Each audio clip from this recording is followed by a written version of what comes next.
Folks, Black Star Network is here.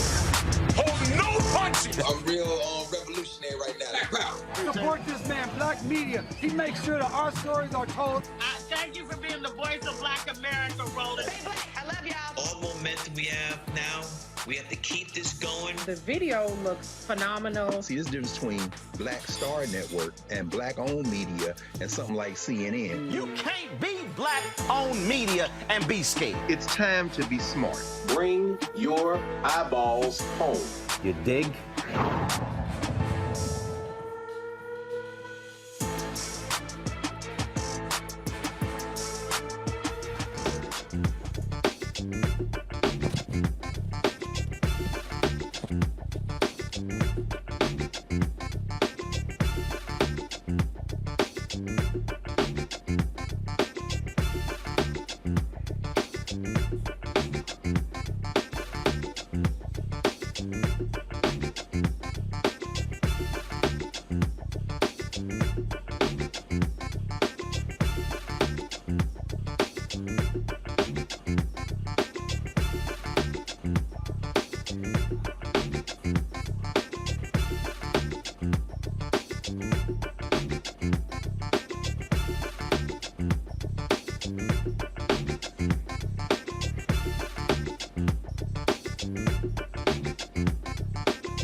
is Wednesday, October 11, 2023. Coming up on Roland Martin Unfiltered, streaming live on the Black Star Network.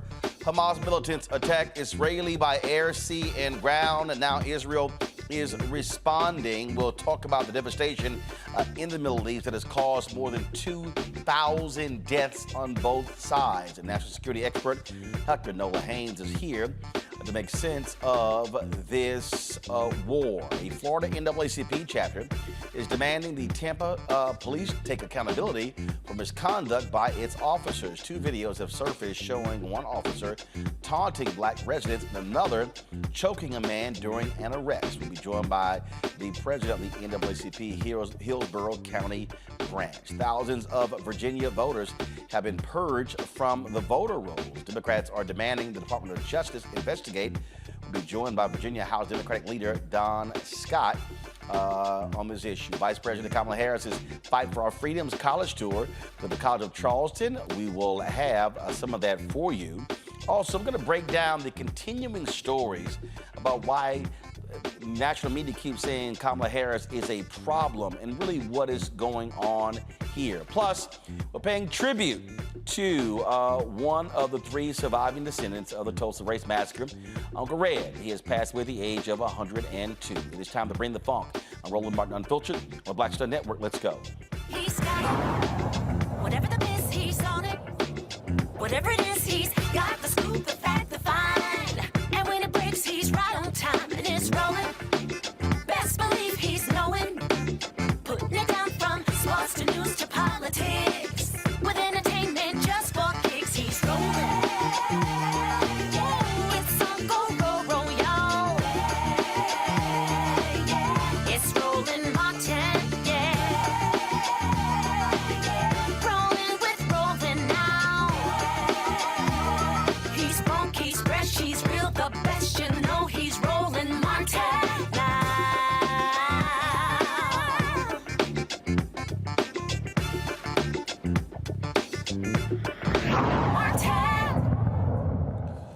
For the last several days, we have had to witness shocking, devastating video coming out of the Middle East after Hamas militants issued a surprise attack on Israel. Nearly more than 2,000 people have been killed on both sides, Israelis as well as Palestinians there in the Gaza Strip. 22 Americans have also died. Israel, what they've done is they've responded in kind.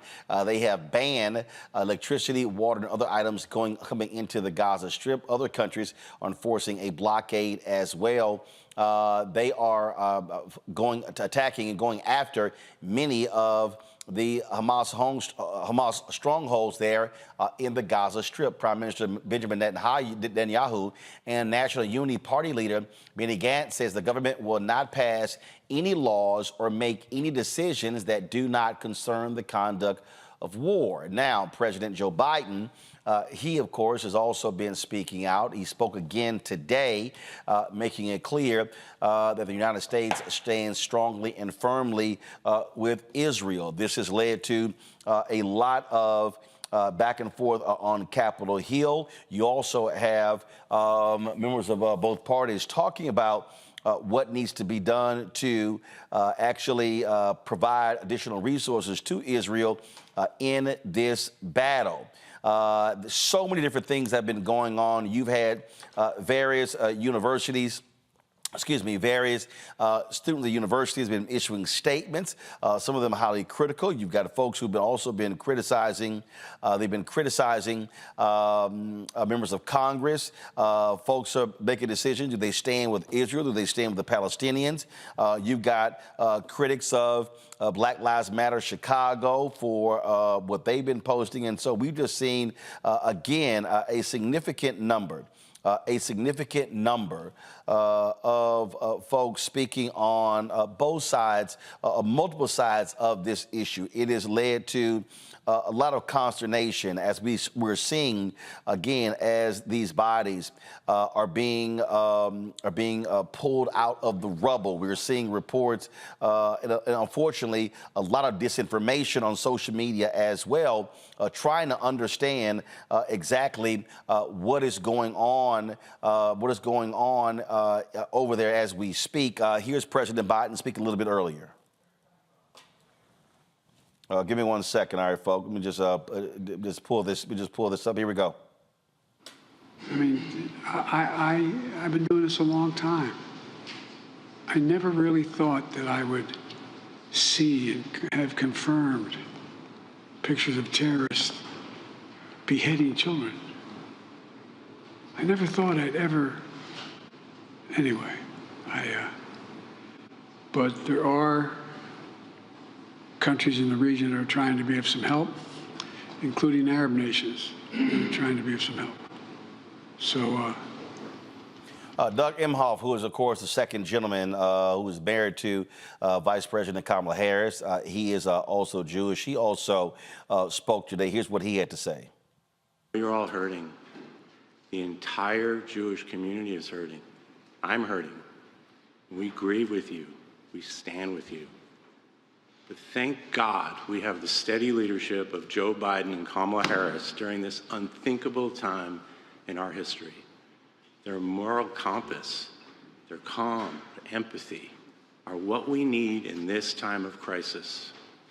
And we saw that yesterday when President Biden, with Vice President Harris and Secretary Blinken by his side, powerfully addressed the nation and made clear to the world that Israel has the United States' unwavering support. Our president and vice president are making sure Israel has what it needs to defend itself. We are grateful for their leadership and support for Israel at this exceptionally difficult time. We also acknowledge and address how these events will impact us as Jews. All right, joining us right now is national security expert Dr. Nola Haynes. So, Doc, glad to have you here. So, all right, where do we even begin? First of all, this started with this surprise attack by Hamas against Israel. Some 5,000 rockets were fired. So I want to do this here. A lot of people really have no understanding of anything in this region. So let's first do this here. Explain to folks the difference between Hamas and the PLO. And so when you see people talking about they stand with Palestine, it doesn't mean that they are defending Hamas. So explain to people who don't quite understand this region at all. Thank you so much for doing this segment. It's very important, and I think it's important to talk to everybody about what's happening, especially folks in our community.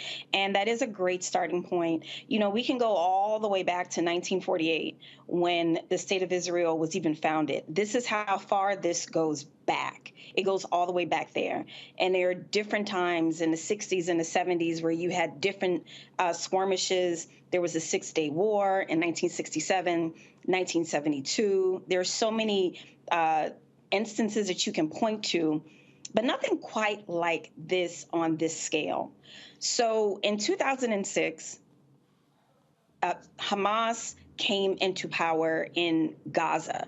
I want to be very clear about them having power in Gaza. There's the West Bank, and there are other parts where Palestinians are. In Lebanon and Jordan in 1948, when Israel became a state, and a lot of Palestinians were forced to go elsewhere, they migrated to many different parts. So we're talking about the Gaza Strip. So they came into power in 2006, and it's been a bit of a roller coaster since then.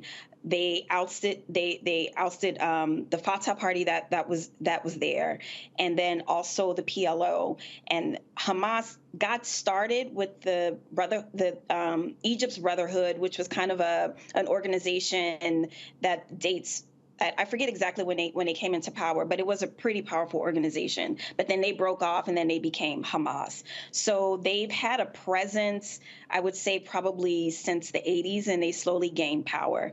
And they officially came into power in 2006. So when you say coming to power, folks have to understand there was an election. And this was when President George W. Bush was there. And there were a number of people who were trying to explain to the Bush administration, do not move forward with this election. Hamas is going to win. So Condoleezza Rice was Secretary of State. They said, no, there's going to be an election there. And that's exactly what happened there in the Gaza Strip. And so what you had Hamas who was saying to people, we're going to provide you food, shelter, things along those lines. We're talking about a territory with about 2 million people, half of them children. 90% of the place doesn't have electricity. You've had the UN Secretary General literally call this an open air prison. And so folk have to understand really what this area is like and really what is going on here, which explains why Hamas has been able to control the Gaza Strip. Go ahead. I'll give you an example. Think about the Taliban right now being in charge of Afghanistan. You can say they came to power, but they took it, essentially. So we really are talking about a terrorist organization running the Gaza Strip, but like you said, Roland, with over 2 million people in that area. So when we say they came to power, that's a nice way of saying a lot of people didn't have a lot of choice. They were looking for something different because they were suffering. And so this is very, very typical with a lot of terrorist organizations. They will promise. And in some instances, they will actually do the work. They will actually come and feed you. But they also have these ulterior motives where they want to also enact some level of Sharia law, right? And through force. So that's another part of it. So Palestinian folks have been living under pretty extreme circumstances since 2006. And you have these competing power centers among the Palestinians. You have the PLO.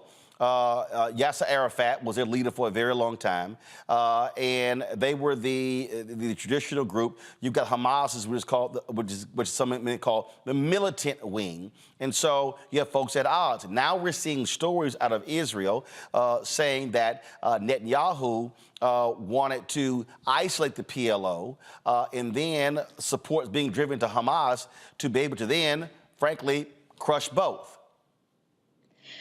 Exactly, because one of the things, and Hamas has been very clear about this, they want part of Jerusalem. They want the Palestinian state to be recognized. They want the state of Palestine, and a big piece of that is Jerusalem. So I kind of want to fast forward to 2017 when the embassy was moved to Jerusalem. Hamas was not happy with that. They were not happy with the Trump administration at all. So that's kind of like a starting point. And hold up, before you go there, you had many white conservative, white evangelical Christians here in the United States who wanted that to happen as well. And so what you have here, you have this very interesting alliance going on where you have white evangelicals who are strongly backing that and pushing that, where you had a number of folks who are Jewish who were sort of like, is this really a major deal? And so that was, again, one of those conflicting issues where you had folks on multiple sides. You're like, well, why are y'all pushing this thing so diligently? Right. And I am not a biblical scholar. Yes, I did go to divinity school, but I leave that to my colleagues who know more about that, where that really goes all the way back. That's a biblical textual argument. Right. A lot of evangelicals will stand 10 toes down on. They really will. And they see Jerusalem as being the crowning jewel, right? So when the embassy was moved to Jerusalem, you're right, there were a lot of evangelicals, not just white ones, a lot of evangelicals were very happy about that, but Hamas was not happy about that at all, because they see that as part of the legitimate state of Palestine. So that tension in 2017, we are seeing an escalation. Right. And on top of that, the Abraham Accords. So there's this process of normalizing Israel. And what I mean by that is for other states in the Middle East to recognize Israel as a sovereign state. And so the normalization process that a lot of people are talking about, there's a lot of mis and disinformation around Iran. There are a lot of conspiracy theories being drawn together. But the gist of it is that there was a critical piece of normalization that was happening with Saudi Arabia. So some of these, the way that people are weaving stories together is to say that, well, Hamas definitely is interested in destabilizing the region. I mean, you don't attack unless your goal is to destabilize, right? And so a lot of people are saying that 2017, with moving the embassy to Jerusalem, coupled with normalization, recognizing Israel as a sovereign state, are the sparks that really pushed Hamas to this extreme point. So that is a point of view. Right. Things are still unfolding. We're still finding out information. But I want to make one thing very clear. Roland, you mentioned mis and disinformation earlier. There are a lot of stories out there about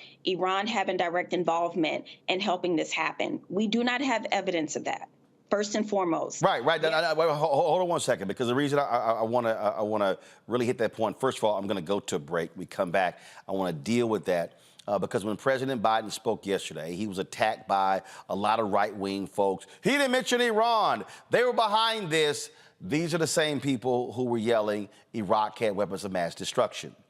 We've also seen these reports saying that Hamas has beheaded 40-some-odd children, but then we're hearing from official folks in Israel that cannot be confirmed. So it's a whole lot of stuff that's being thrown out. It has not helped because Elon Musk, they're not his ex, also Twitter, they're not even stopping a lot of the stuff. So really people right now are saying a lot of things are happening that are actually not. And so I want to pick up when we come back on that. I just want to walk people through. And I want to talk about, again, and I want you to give people an understanding why the United States has historically stood so steadfast with Israel.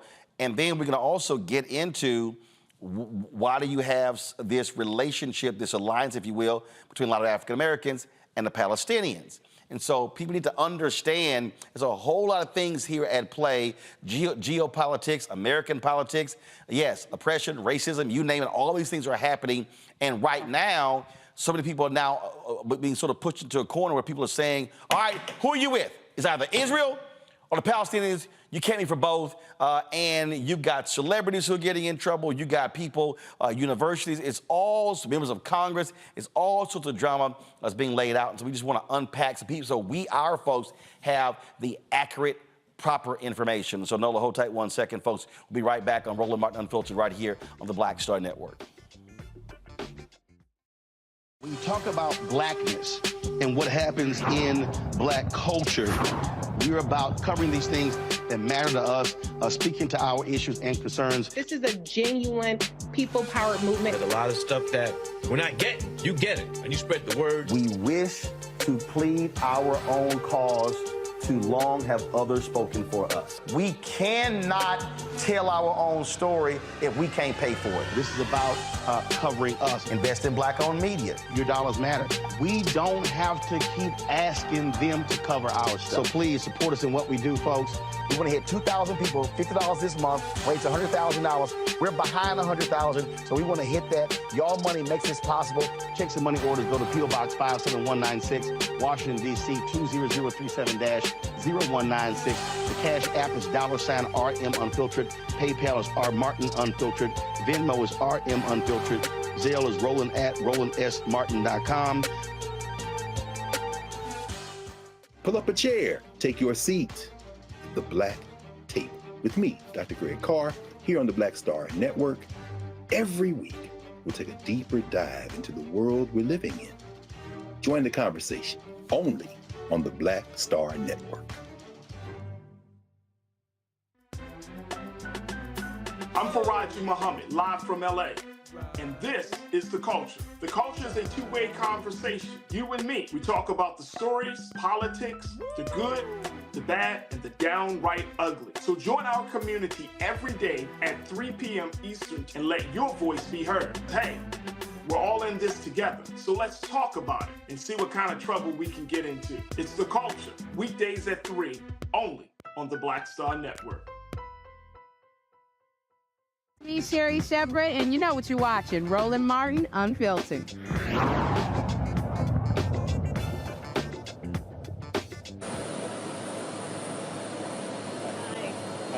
Well, it's good to be back in Charleston, but I want to just first of all say a few words about what's happening in Israel right now. And needless to say, I'm completely outraged by what has taken place. We are looking at extreme acts of terrorism that must be condemned in no uncertain terms. There is absolutely no justification for terrorism. The President and I take very seriously our commitment to Israel and to the people of Israel, to support them, and in particular to give Israel what it needs to defend itself. One of our highest priorities, of course, is the safety and well-being of American citizens, and that will continue to be among our highest priorities.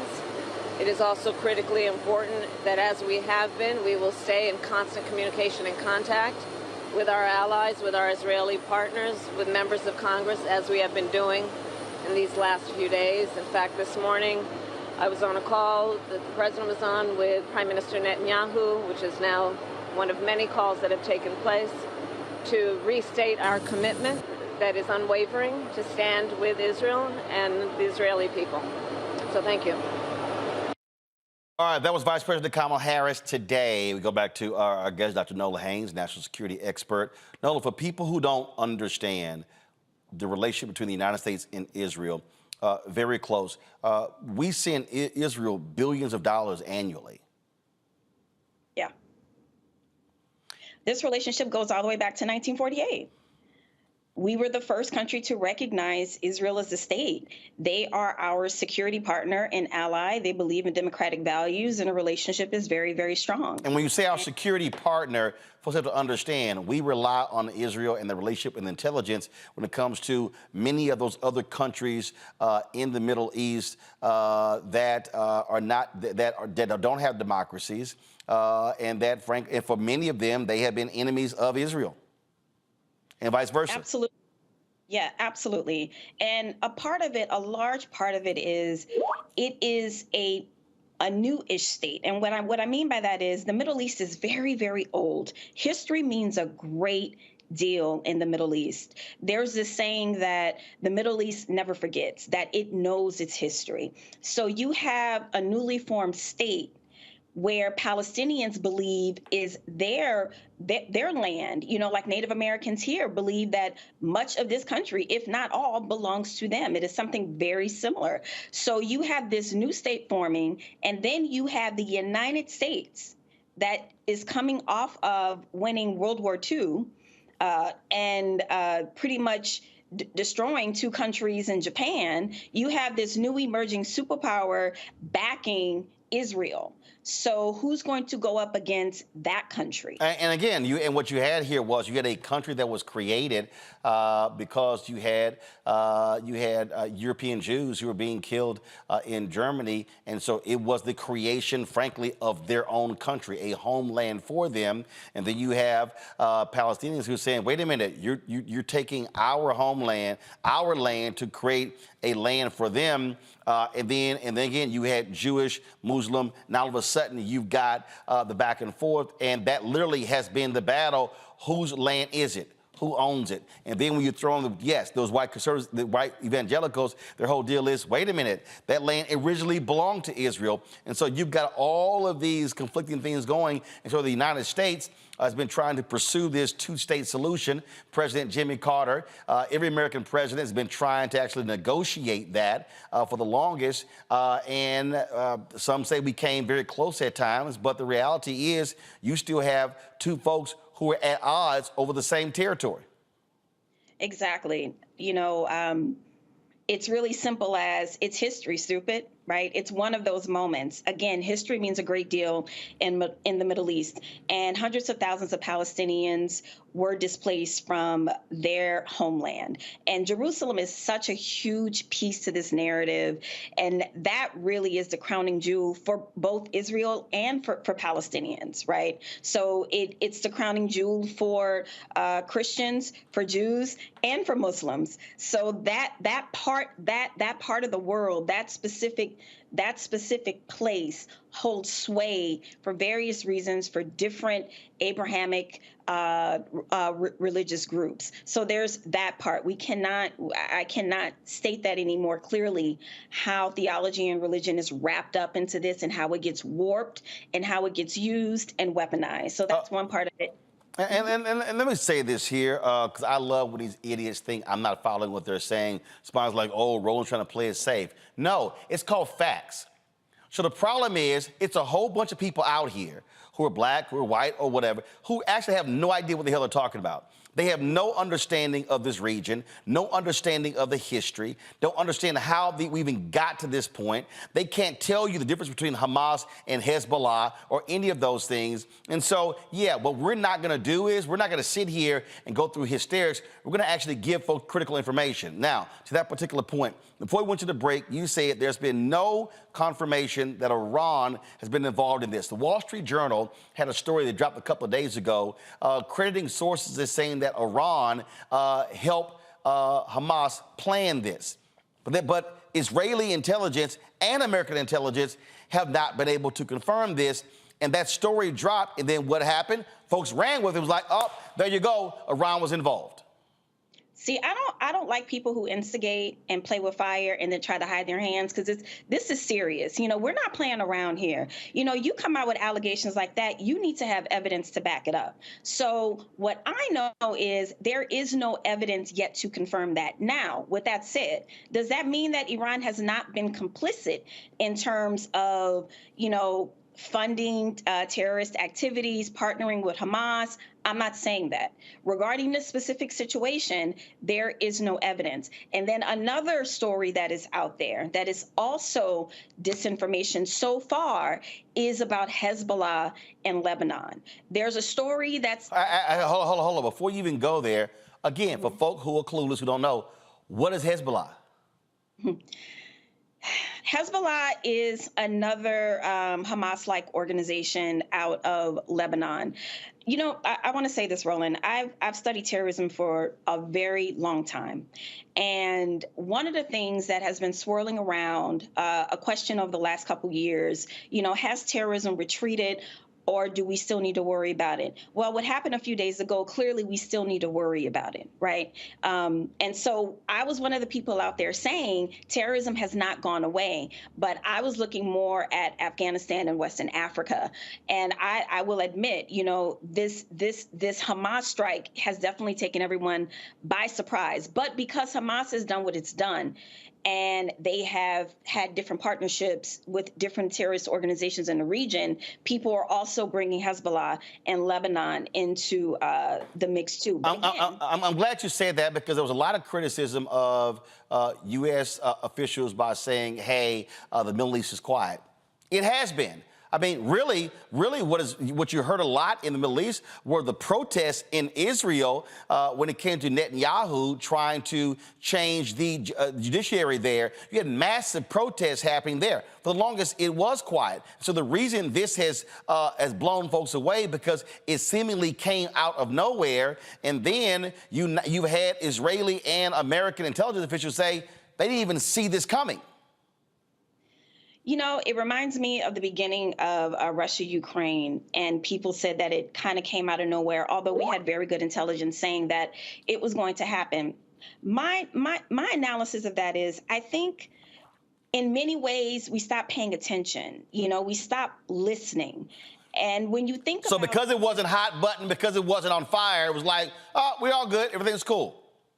Exactly. And again, I'll give Putin as an example. Putin had been saying all along he wanted the former USSR to be, you know, to go back to its former glory. He had been talking smack about Ukraine for a while. He thinks that Ukraine is beneath Russia, that they belong under the boot of Russia. He's made these statements, but how seriously did we take this, right? Even with this massive intel failure, with Hamas attacking Israel in over 20 different locations, 20. That is extreme on any measure for any measurement that exists in the world. And we're still getting information about that intelligence failure, but a lot of this is ego, right? Because there was an assessment made that terrorism had retreated, that terrorism was not the thing to look at. Many indicators said that what we should be looking at is not global terrorism, but proliferation of WMD. There was some information out there that was saying that. So, you know, I don't have the full story yet. I don't know what contributed to the intel failure, but somebody took their eye off the ball. So a lot of somebodies took their eyes off the ball, right? Because for more than 20 locations to be attacked in Israel, that's a lot of planning. That's a lot of chit chat going on somewhere. Somebody's having conversations. Somebody's convening people together. So the massive intel failure, just like with 9/11, this will be talked about and studied for a very long time because this is unprecedented. Before I go to break, then go to my panel, I got to ask you this here. We keep seeing these stories that 40 children were beheaded, but I'm also hearing that it's not been confirmed. What do you know? That it's not confirmed. So this, again, and for people to understand, when a story like that just gets thrown out there, what it creates in the mind of people, oh, these people are so heinous, do whatever you want to them. So so again, we keep seeing it, and in fact, I've seen some stories where initially journalists say, oh, they actually saw the bodies. Now those media companies are backing off of those initial reports. Right. And Roland, something you asked me earlier, it's meant to dehumanize Hamas. Obviously, what they did was disgusting and terrible, but it's not meant just to dehumanize Hamas. But when people put Hamas and all of Palestinians together, it's meant to do that, right? So it's meant to think of them as being all of Palestinians, I mean, in terms of being savage, in terms of being extreme. And when you dehumanize anyone, it is a lot easier to go and kill them. Right. So what Hamas did was disgusting and heinous on every single level. But the one thing that I do want to say, the one thing that I know is also very important to this administration is recognizing the difference between what Hamas did and Palestinians just trying to live their lives every single day. That is a distinction that this administration is standing on. And I'm happy that they are, because it is a distinction. And for people that are saying, well, they voted them in, well, you can't call them a terrorist organization today and not yesterday. So either they are and they have been, which is to say, I'm sure there was a lot of, they were elected in, right? They got elected. So you can't just make up that they're a terrorist organization just today, right? Without following that thread. So yes, they are technically in power, but there are a lot of everyday Palestinians who just want to live their lives, and they in no way deserve what's happening to them. All right, hold tight 1 second.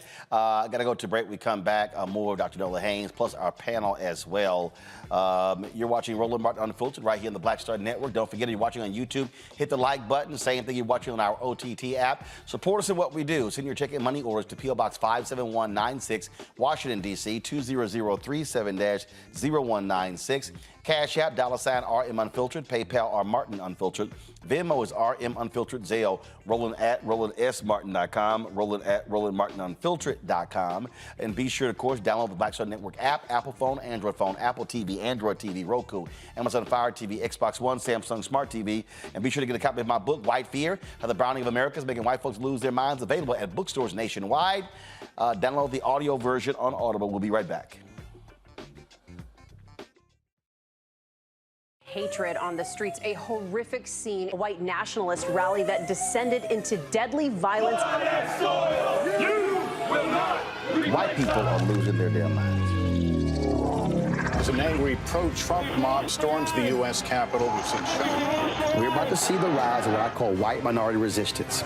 We have seen white folks in this country who simply cannot tolerate black folks voting. I think what we're seeing is the inevitable result of violent denial. This is part of American history. Every time that people of color have made progress, whether real or symbolic, there has been what Carol Anderson at Emory University calls white rage as a backlash. This is the rise of the Proud Boys and the Boogaloo Boys. America, there's going to be more of this. Here's all the Proud Boys, guys. This country is getting increasingly racist in its behaviors and its attitudes because of the fear of white people. The fear that they're taking our jobs, they're taking our resources, they're taking our women. This is white fear.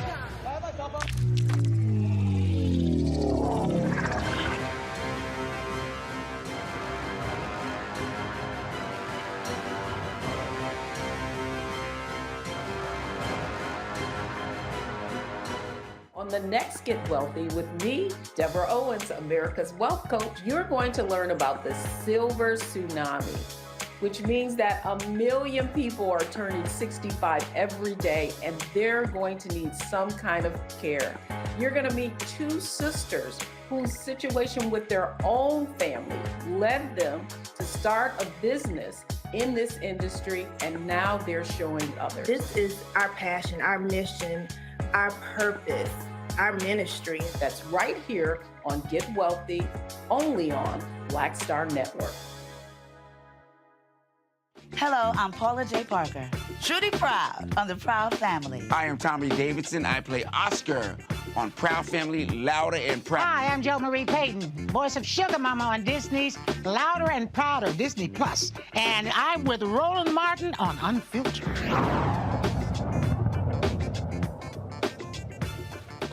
All right, folks, welcome back to Roland Martin Unfiltered. My panel, joining us, we have Dr. Nola Haynes, Dr. Larry J. Walker, Assistant Professor, University of Central Florida, Rebecca Carruthers, Vice President, Fair Election Center out of Washington, D.C., Scott Bolger, an attorney out of D.C. as well. Glad to have all three of you here.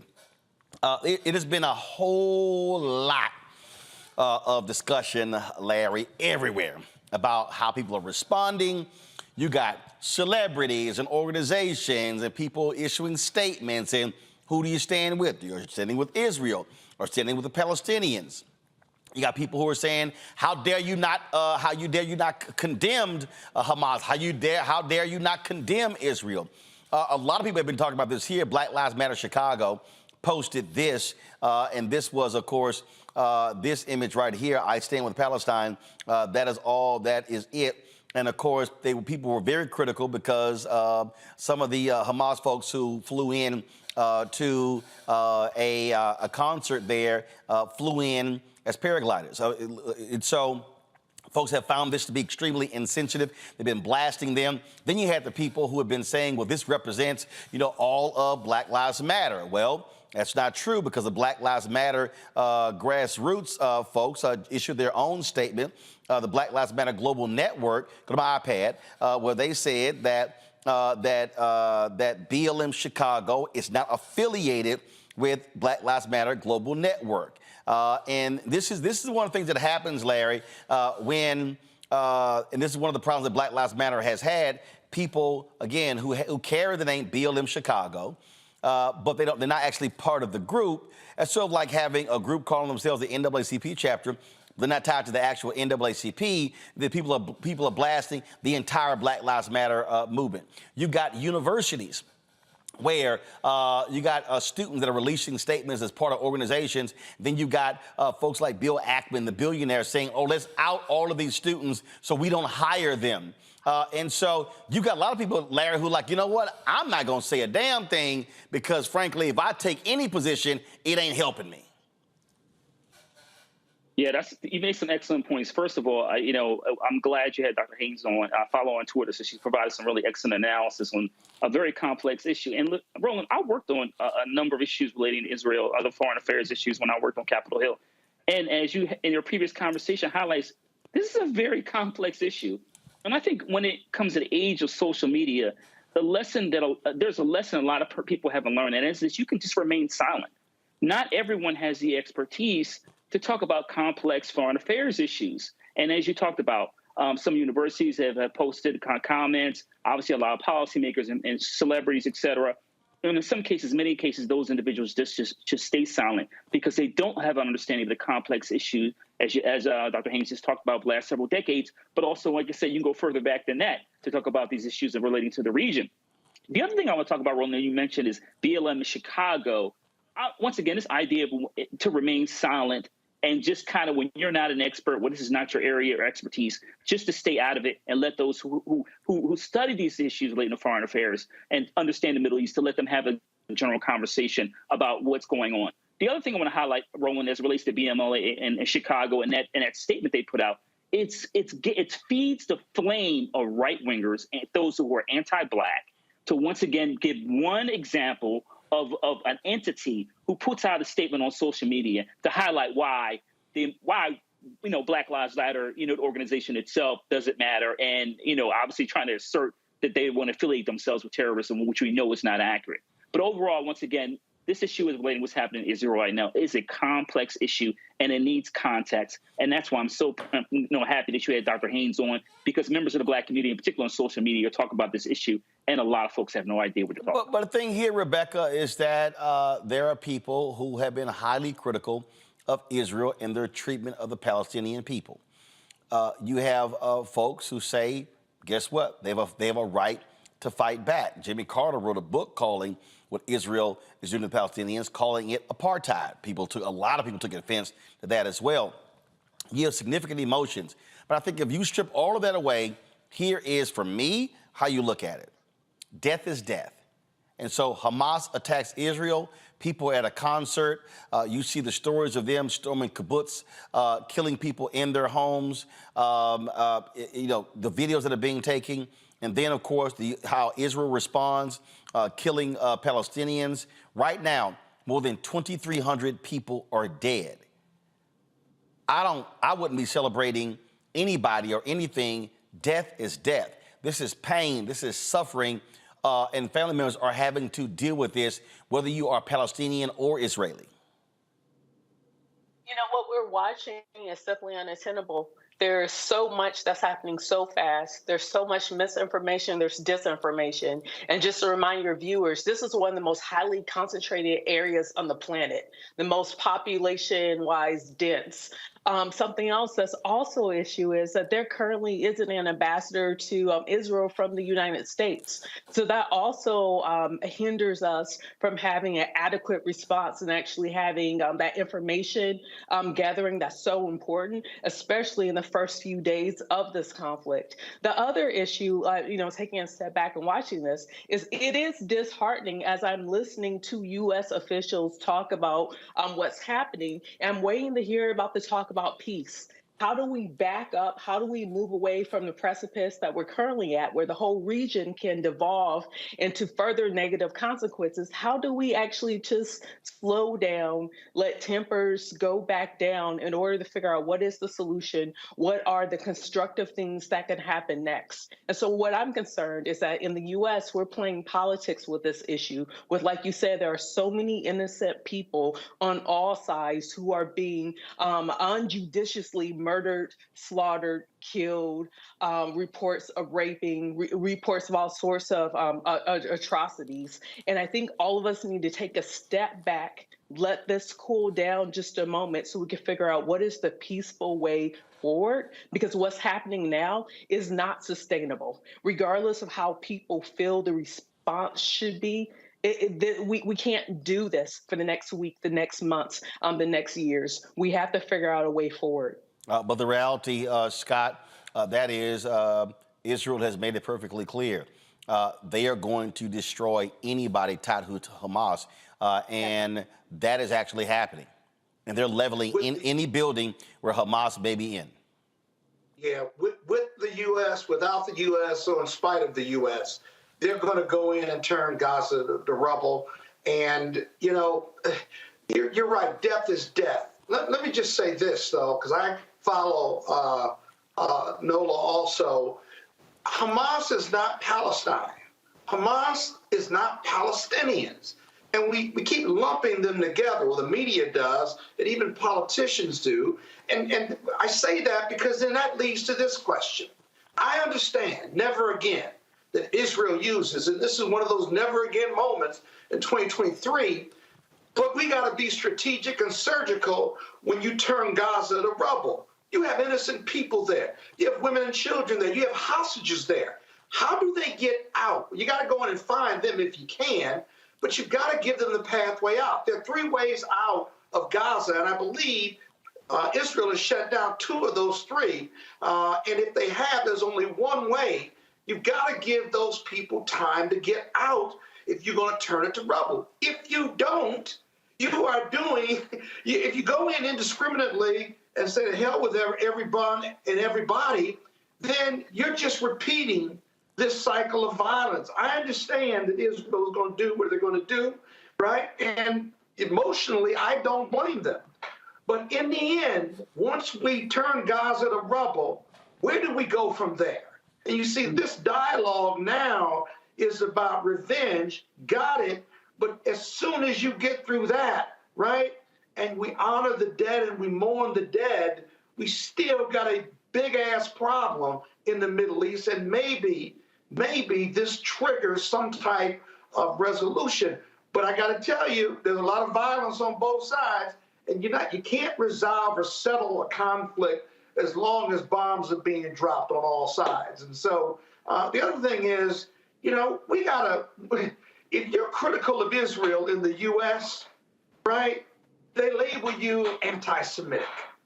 It has always bothered me that there is blame to go on both sides. There's tit for tat on both sides. But if you criticize Israel, you criticize them in any way, shape, or form, white America and others will label you anti-Semitic. We got to stop that because both sides have to take some responsibility. And this rhetoric and the media and what have you is really harmful when you talk about beheading kids because President Biden said, I didn't think I'd see the day where terrorists were beheading children, right? So now he's put that out there. You just ran that clip, actually. And so that's dangerous rhetoric. And we just got to get past this revenge piece and Gaza being laid to rubble. And the real question we need to be talking about is twofold. And I'll end on this. Where do we go from here, right? And how did this happen? Because Hamas may have representatives who run Gaza, right? But Hamas is a terrorist organization. Those Palestinians there may have voted for them, but that doesn't make them liable for Hamas's actions and brutality in what we've just observed this past week. Final comment from you, Nola, and that is this. Frankly, right now, ain't nobody talking about peace. At the end of the day, right now, Nola, it is absolute brutal retribution, and it is war. Yeah, no, on site, like for real. But I will say 2 things about diplomacy. So in terms of where do the Palestinians go, there are over 100,000 Palestinians right now in UN shelters. But as you noted earlier, Roland, there are about 2.3 million Palestinians in Gaza alone, right? So Egypt has said that they will not let Palestinians in. Now, there are ongoing diplomatic talks with Egypt to hopefully get them to change their minds, essentially. Qatar, they are also negotiating to help get women and young folks out of Gaza safely. So there are diplomatic efforts that are happening. Actually, right now, the Secretary of State is in Israel. He's in Israel and Jordan today through the 13th. So there are diplomatic talks that are happening. Diplomacy is going to be a huge part of this. In terms of peace, Roland, as you stated, that's if it's not on Israel's mind, it's not going to be on the U.S.'s mind. It's a similar situation with Ukraine. If it's not on Zelensky's mind, then it's not on the U.S.'s mind. We will absolutely continue to support Israel like we've always done. We have a security package on the way right now, and I'm sure Congress will probably vote to have more security packages sent to Israel as long as this takes. And unfortunately, this is right now, the policy is pretty much as long as it takes.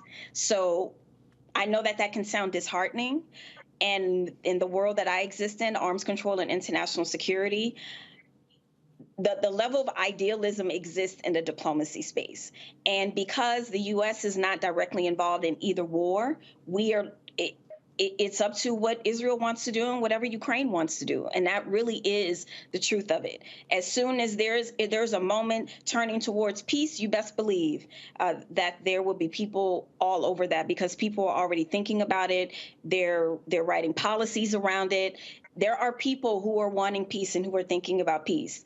But as long as Netanyahu says on site, as long as Zelensky says on site, that's what it's going to be. All right. Dr. Deborah Haynes, we appreciate it. Thanks a lot. Thank you. Folks, when we come back, we'll talk with the Tampa NAACP about police brutality there. Plus, in the next hour, the constant attacks on Vice President Kamala Harris, saying, oh, she's missing. She's been working.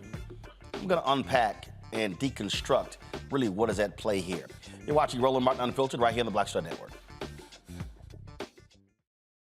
All change is not growth. Right. But thoughtful change is real good fertilizer. And that's what has been so beneficial to us. But you also were not afraid of the pivot. Well, and I'm a black woman in business. Come on, I don't care how I dress up. I don't care who I'm speaking with. I don't care what part of the world I am in. I still am a black woman in business. Being afraid of the pivot, being fearful of change is not what got me here. Respectful of change, respectful of pivot, yeah. Fearful, no, no.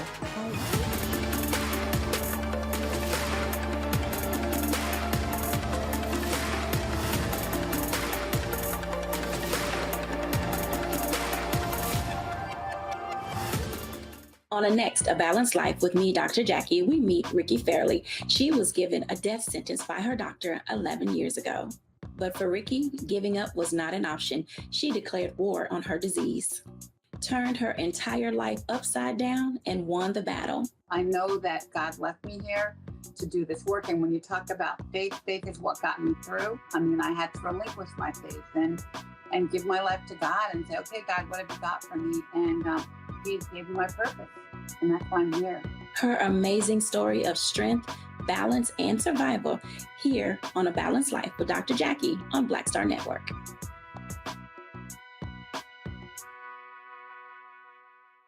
Coming up next on The Frequency, right here on the Black Star Network, Shanita Hubbard.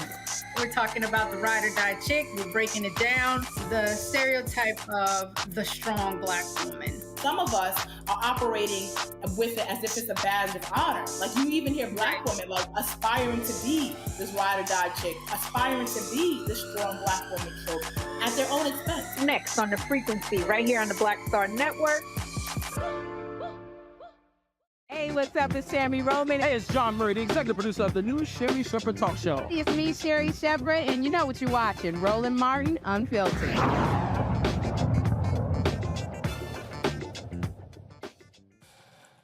The Tampa, Florida Police Department, folks, under heavy scrutiny after videos of police misconduct were released. One video shows an officer taunting black residents during a bust, and the other is an officer suspended for putting his hands on a black man's neck during an arrest. Both incidents happened last year. Joining me now from Tampa is the Hillsborough County NAACP branch president, Yvette Lewis. Yvette, have y'all had conversations with the police department? What have they said?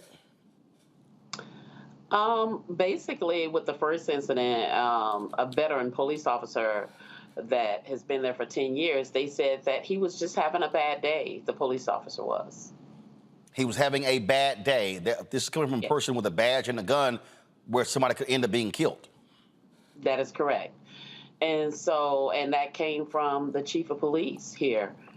And the other gentleman, they covered it up and hid it for so long, but they just said he was very remorseful and he was sorry for what he did. So neither one was suspended? The second one where he was choking the guy out, he got 3 days suspension.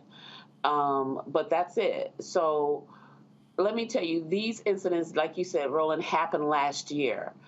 They called me to put the fire out because they knew the community would be in an outrage. But why did you have to put the fire out? That's their job.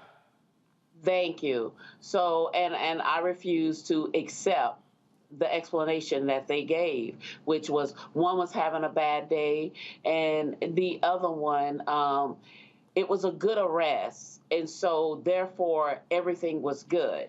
And you know, and these gentlemen are still on the police force and still doing things to the community, and there's a lack of distrust with what's going on. So no response from the mayor, from the city council? Nothing from the mayor. The mayor has been absolutely silent. And this is the thing, the mayor is a former chief of police. And city council has not said anything. And this is the same city council 3 years ago who apologized to the African American people for how they treated them back then. But yet there's nothing that they're doing. So what's your next step?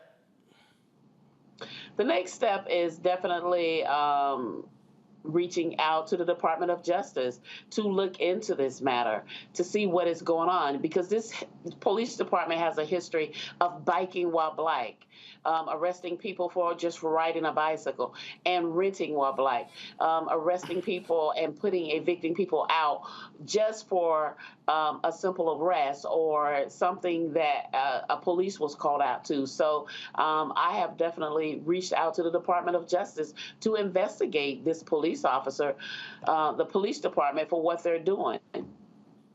All right, then. And all of the police, Tampa police that's in our area that is on these specialty squads, they don't look like us. Mm-hmm.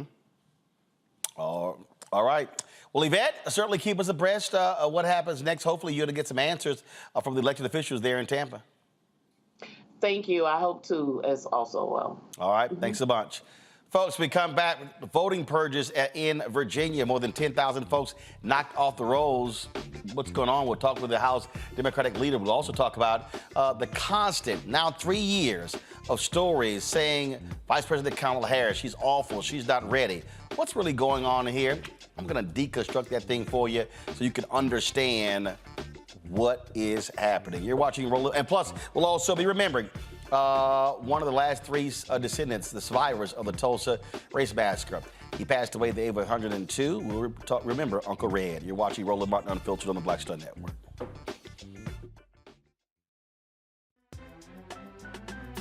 I'm Farajii Muhammad, live from LA.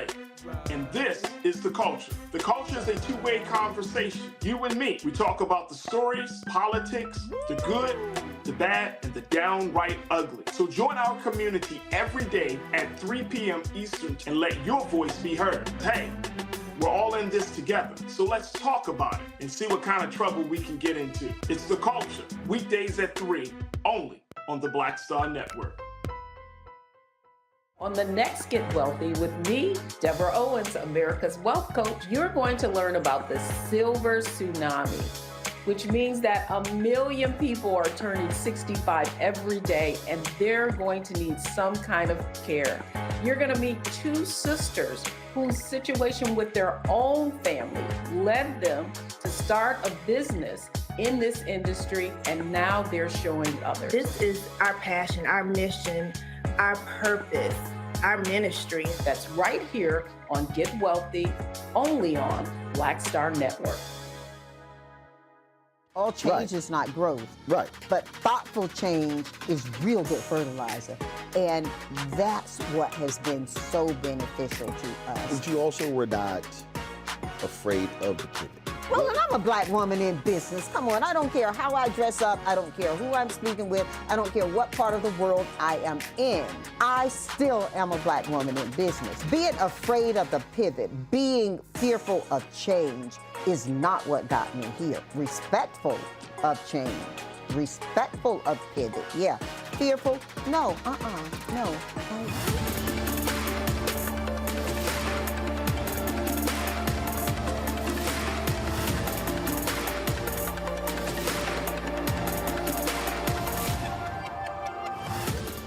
Hey, what's up, y'all? I'm Devon Frank. I'm Dr. Robin B., pharmacist and fitness coach, and you're watching Roland Martin Unfiltered.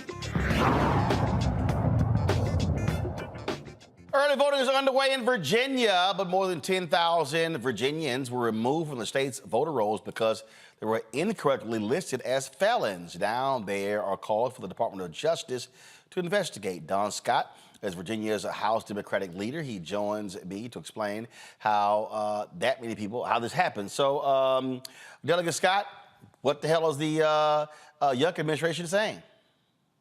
Well, what they're doing, as always, is they're showing how incompetent they are at this game. Part of what they're trying to do is shrink the voter rolls. They want to shrink their electorate. That has been their goal since day one. Just a few months before the election, a month before the congressional elections in 2022, they accidentally processed 256,000 registered voters at the very end, right before the election, stuff that should have been done a long while ago. So we already know that their goal is to prevent folks from voting. This latest snafu is another attempt by them to disenfranchise voters, disproportionately disenfranchise African-American voters, and that is what they've done, and that's what they've proven to do every opportunity they get. Thankfully, we have a congressional delegation along with our state delegation that has been calling for a federal investigation. We're asking the U.S. Attorney to take a look at this, the Department of Justice to take a look at what they're doing here in Virginia. We have some of the most consequential elections of our generation coming up. This is the election that will decide whether women will continue to have bodily autonomy or their own reproductive health in Virginia. This is the election that will determine whether we will continue to fund public schools and not throw away our public education system by an experimental lab school system that the governor wants to do. This is an election that will determine whether we will legalize marijuana in Virginia and create an adult use legalization market in Virginia. This is the election that will make sure that we continue to move forward with equity and criminal justice reforms in the Commonwealth of Virginia. Any idea who those 10,000 are? We don't know, and we're asking for that. They've said that there are 10,000, but we think it only disenfranchised some other number, maybe 300 people. We just don't believe them. They don't have credibility on this issue. We know for a fact we have many members in our own House of Delegates where I serve who are election deniers. And so we don't trust them, and we really need to have an outside organization come in and look over their shoulder, because this is no coincidence that these things happen well within 30 days of the election on November 7th. And this in November 7th, we'll be electing all 140 members of the General Assembly, 100 in the House of Delegates, where I serve, and 40 in the Senate. And so it's not a coincidence that within 30 days of the election, they're playing with the voter rolls again. Rebecca. Besides asking Department of Justice to come in, what is the party doing to make sure that folks are double checking their registration to make sure that they're eligible to get out and vote? That's a great question. We are doing everything in our power to let the community know what is going on. We're using text messages. We're using social media. We're using our attorneys to let folks know that these things are going on, that they should really be examining and making sure that they're registered to vote. We're telling them to go to the website iwillvote.com to make sure that they are registered to vote. They can check their voter registration there, or they can go to the Virginia Department of Elections website to verify that they are registered. They have to put their information in, and they can do it easily on their cell phone or on a laptop or other device. But we can find out within moments whether they're still registered or not, because we know that they are doing everything in their power to remove them. We're going to be challenging every vote. If they try to prevent folks from voting, I still tell everybody, still go and vote. And if we have to fight to get your vote counted after the fact, even if it's a provisional ballot that you cast, the law permits us to do that to make sure that you are allowed to vote. Scott? Hey, Scott Bolton here. Two things that I'm sure your lawyers are thinking about, and maybe you can confirm it. Of course, Scott. He's an alpha man. Of course they are. But go ahead. Well, his lawyers are Kappas, brother. I'm sure the lawyers. No, they're not. No, they're not. Go ahead. Okay, brother. Let me just ask you this. We're not going to have this Divine Nine fight tonight. Right. Okay, so there are expedited FOIA requests. There is temporary restraining orders, injunctive relief. I hope the lawyers are looking at that, because I think you can meet both of those requirements just based on the public information that I've been listening to. Are those on the table? Because that'll get you the PR and hopefully the relief that you really ultimately want to get the word out. Well, it was in the Washington Post today. It's in all of the local papers today. The information is getting out, and we're making sure that we're doing that. The Alliance Group, you may have heard of them. They're our attorneys here for the Democratic Party of Virginia. We have a voter protection unit, and we're doing everything in our power to make sure that we have a legal strategy that's aggressive, and if we need to litigate, we will. Can't win without them. Thank you. Larry? Yeah, sure. Thanks for coming on this show. So you talked about you have a number of some of your colleagues are election deniers, but you mentioned you don't have an idea who these voters are. So I'm curious at first, what are some of your colleagues on the other side I'll have to say? And then secondly, the reason why I'm making that point is what if it happens to be some of these individuals individuals from the other party? And particularly I make that point because you mentioned they're election deniers, and there's always questions about, in Virginia and other states that it's rigged. So I'm curious about what some of your colleagues, your Republican colleagues, would say about this issue. But that's a great question. They hadn't said a whole lot. They've been very quiet. They've deferred to the governor on this issue. They've been very quiet. And I'm always amazed. The last election in 2021, when they won the majority by a slim margin, they were not denied elections. If the system worked fine when they win, but when they lose, then it's something wrong with the system. So I'm not surprised that they would try to use tactics right now so they can build in some early excuses on why they should lose this election. We're going to be monitoring this very, very aggressively because we know these are the tricks that they've played for generations, and we will not allow it to happen in the Commonwealth of Virginia. Not this time.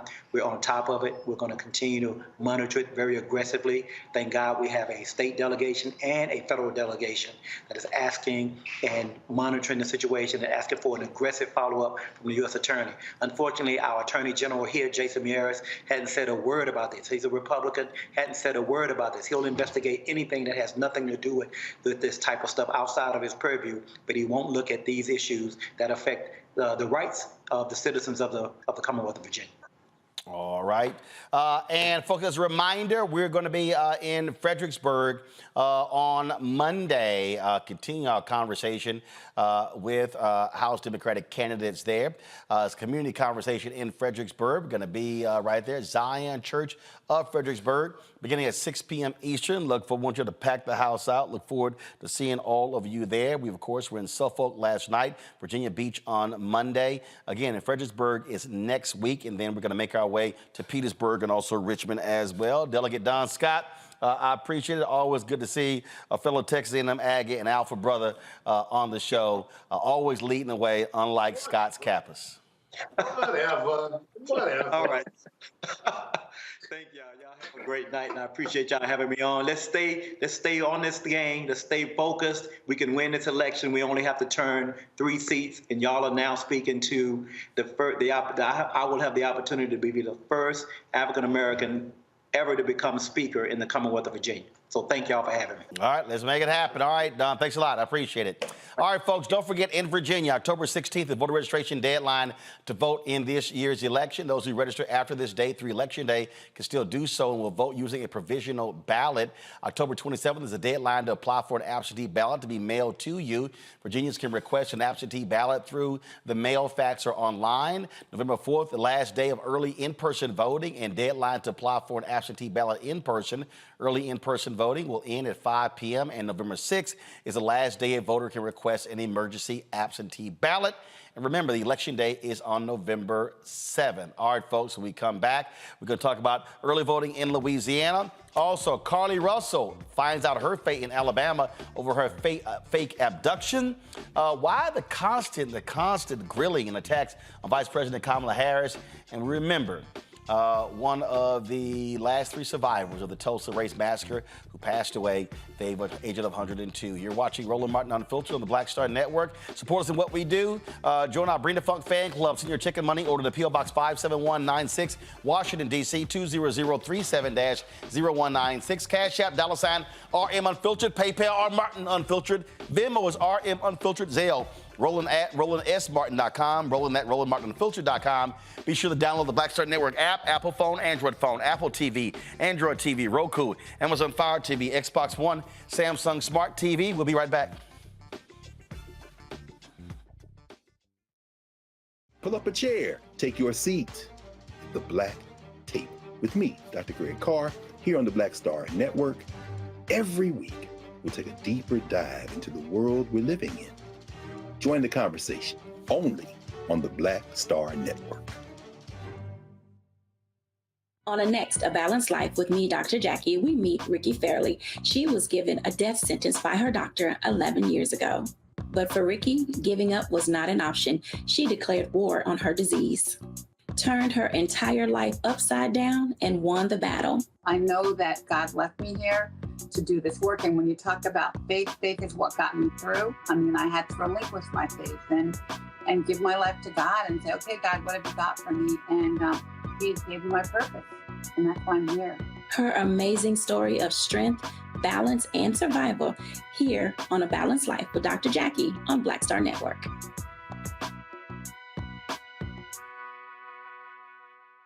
When you talk about blackness and what happens in black culture, we're about covering these things that matter to us, speaking to our issues and concerns. This is a genuine people-powered movement. There's a lot of stuff that we're not getting. You get it, and you spread the word. We wish to plead our own cause.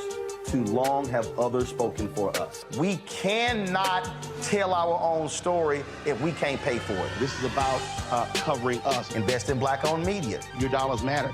We don't have to keep asking them to cover our stuff. So please support us in what we do, folks. We want to hit 2,000 people, $50 this month, raise $100,000. We're behind 100,000, so we want to hit that. Y'all money makes this possible. Checks and money orders go to P.O. Box 57196, Washington, D.C. 20037-0196. The Cash App is $RM Unfiltered. PayPal is R Martin Unfiltered. Venmo is RM Unfiltered. Zelle is Roland at RolandSMartin.com. Hello, we're the Critter Fixers. I'm Dr. Bernard Hodges. And I'm Dr. Terrence Ferguson. And you're tuned in to Roland Martin Unfiltered. Folks, Louisiana's election takes place on Saturday. Polls will open at 7 a.m. and close at 8 p.m. You can still vote if you're in line to vote by the time the polls close. If you have not voted, be sure you head to the polls to cast your ballot. Louisiana could elect its first black statewide elected official since Reconstruction. Significant number of black folks, 900,000 in that state. Who can vote. If black voters turn out in record numbers, former Transportation Secretary Dr. Sean Wilson could very well get into the runoff. Of course, if he gets into the runoff, then that election will be held in November. Folks going to turn out. One of the things here that still drives me crazy, Rebecca, when we look at this, is that when we look at the states, and it's Louisiana, frankly, Texas and Florida, we can go on and on and on. People have this assumption that because they're southern states, African Americans got no shot because they're red states. But the reality is this here. If we get our numbers, and I keep saying this, if we get our numbers up 65, 70, 75% of eligible African Americans, we can sweep elections. So literally the power is actually in our hands. You're absolutely right. I'm actually in Houston tonight, and when I even look at the population of Houston, and when I think about the statewide elections in Texas, if more people in Harris County turned out to vote, then it would flip and literally change the political landscape in Texas. And what we see in Louisiana is no different. While I did notice that the numbers coming in so far is that overall the voter turnout numbers in Louisiana for this primary is down, like white folks I think is down 12% and black folks is down 9%. One thing that I will say, the state of Louisiana has not done itself any favors with how they do their October primary. It's not a set Saturday. It's not always the second Saturday of the month. Sometimes it's the third Saturday. Sometimes it's the last one of the last Saturdays in October. So even that inconsistency with how the local and gubernatorial primary is set up is set up in a way that actually depresses the amount of folks who turn out to vote. But the thing that I keep focusing on, Larry, you heard Rebecca say, white voters down 12, black down 9. If they go down 12 and we remain flat or go up, we can actually win. We ain't got to be down when they're down. Yeah, and that's a key. And there's obviously a lot of complex reasons why, we see the numbers. You talked about Louisiana and some other states. And I want to go back just a couple of years ago. We talked about Florida, and obviously the governor and both U.S. senators are Republicans. It's considered now a red state instead of a purple state. But a reminder, Andrew Gillum almost won the election for governorship just a few years ago. So when we talk about your point about, some of these, red states, and if we, we're able to increase percentage-wise the number of black voters, it will make a tremendous difference. And, we talk about states like Alabama, Mississippi, Florida, and there's significant numbers of black people in those states. And so we have an opportunity here. But as I said, it's a complex issue. We got to make sure that we address the issue of, Democratic Party at the federal and state level supporting, black candidates, particularly black women. But we also have to highlight in terms of some of a lot of the misinformation that permeates throughout the country and has also impacted the black community. But we have a tremendous opportunity to elect black folks at the state and federal level and the local elections, which you talk about all the time, which is, once again, we have to get folks out to vote. Scott, people keep talking about, we need to get the right people in. Can't get in if folks don't vote. I give up. I give up on black people voting. And you can criticize me all you want. Our futures could have changed America if we would just get out and vote. Here's a question for you, Roland, and here's a book for you, your next book, right? Why we won't vote. Top 3 reasons why black Americans just won't vote. A simple process could change their lives and change their communities and their state and the country. And they just won't do it. 60 to 70% of us, that's easy, just won't do it.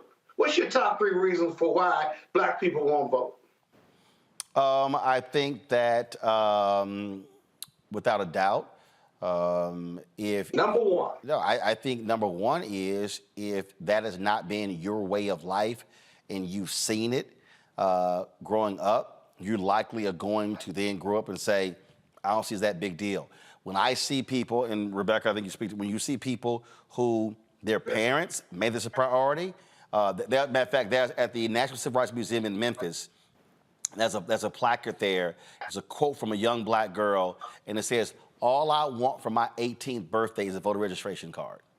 So that was so when something was denied from us, there was a fervor to actually get it. And I think, frankly, some people, they've accepted the laziness of it, and they are just, you know what, hey, I don't see this making a difference, so therefore I can sit it out. But they will complain, though. You got 2 more answers. No offense, it's your show, but a couple more. Rebecca, you give one. Larry, you give one. Sure. I would say anytime ballot access is determined by political parties, there becomes a political interest in who gets to access the ballot and what actually lands on the ballot. And I think if political parties weren't so intricate in the actual balloting process, I think we would see more people actually turning out to vote. Because once again, it's not always in either party's or even some of the third parties' best interest to actually get that 80, 90%, 95% turnout. Larry? So, yeah, Roland, the point I want to make into what Scott says is I think black folks suffer from political exhaustion also. Listen, we talk about all these issues relating, states taking steps to infringe on the rights of black folks. And obviously the work the DOJ has been doing the last couple of years among some of the civil rights organizations, Legal Defense Fund, et cetera. But let's remember, what Jim Crow ended in 1965. And then since then, particularly what happened in 2013 in the Supreme Court, Scott knows that Republicans have consistently, we go back, pre-Jim Crow, to make sure that black folks, A, are not even seen as U.S. citizens. That's first of all. And then second of all, have spent billions of dollars to make sure that we can't vote, that literacy tests, grandfather clauses, we have, in order to context of this conversation, we have to talk about the historical efforts to wear black folks down. And I think that I use the term political exhaustion, Scott, and I think that black folks are just really tired in terms of constantly trying to fight for basic rights as U.S. citizens. Yeah. You know, I think, I won't tell you all three of you all are wrong, because I would never do that, although I tell Roland he was wrong. I think it's voter disillusionment. And maybe you captured that. Just completely disillusioned. Middle class, black underclass, poor folks, and some wealthy black people, just completely disillusioned with the political discourse and whether it's really going to make a difference in their day-to-day life. They just don't believe it. And if you didn't grow up voting, I'll be honest with you, it's easy to get disillusioned. I hope your book, Roland, also covers how we fix this problem, because I got to tell you, in 2043, we're going to be the majority of Americans, at least people of color will be. And if we don't vote, it won't make a damn bit of difference whether we're a country of color or not, because voter suppression and black and brown disillusionment voters, you know, are going to keep us oppressed for an additional at least 20 years or more. Just my best thoughts on it. Oh, well, first of all, I'm trying to understand why you trying to get me to write a book when you can write it. All right, y'all. You're a better writer than me. Well, as alphas are typically better at most things in Kappas. All right, y'all. Carly Russell. You cannot give him a compliment. He won't take it. Well, I'm working on a book, so if I'm working on a book as busy as I am, you could work on a book too. You're absolutely right. Hey, Scott, listen, you know, I'm a pretty good writer and also alpha man. I write with you. Don't worry about it. All right, sounds good. As usually, Alpha got to carry a Kappa. All right, y'all. Carly Russell, y'all, found guilty.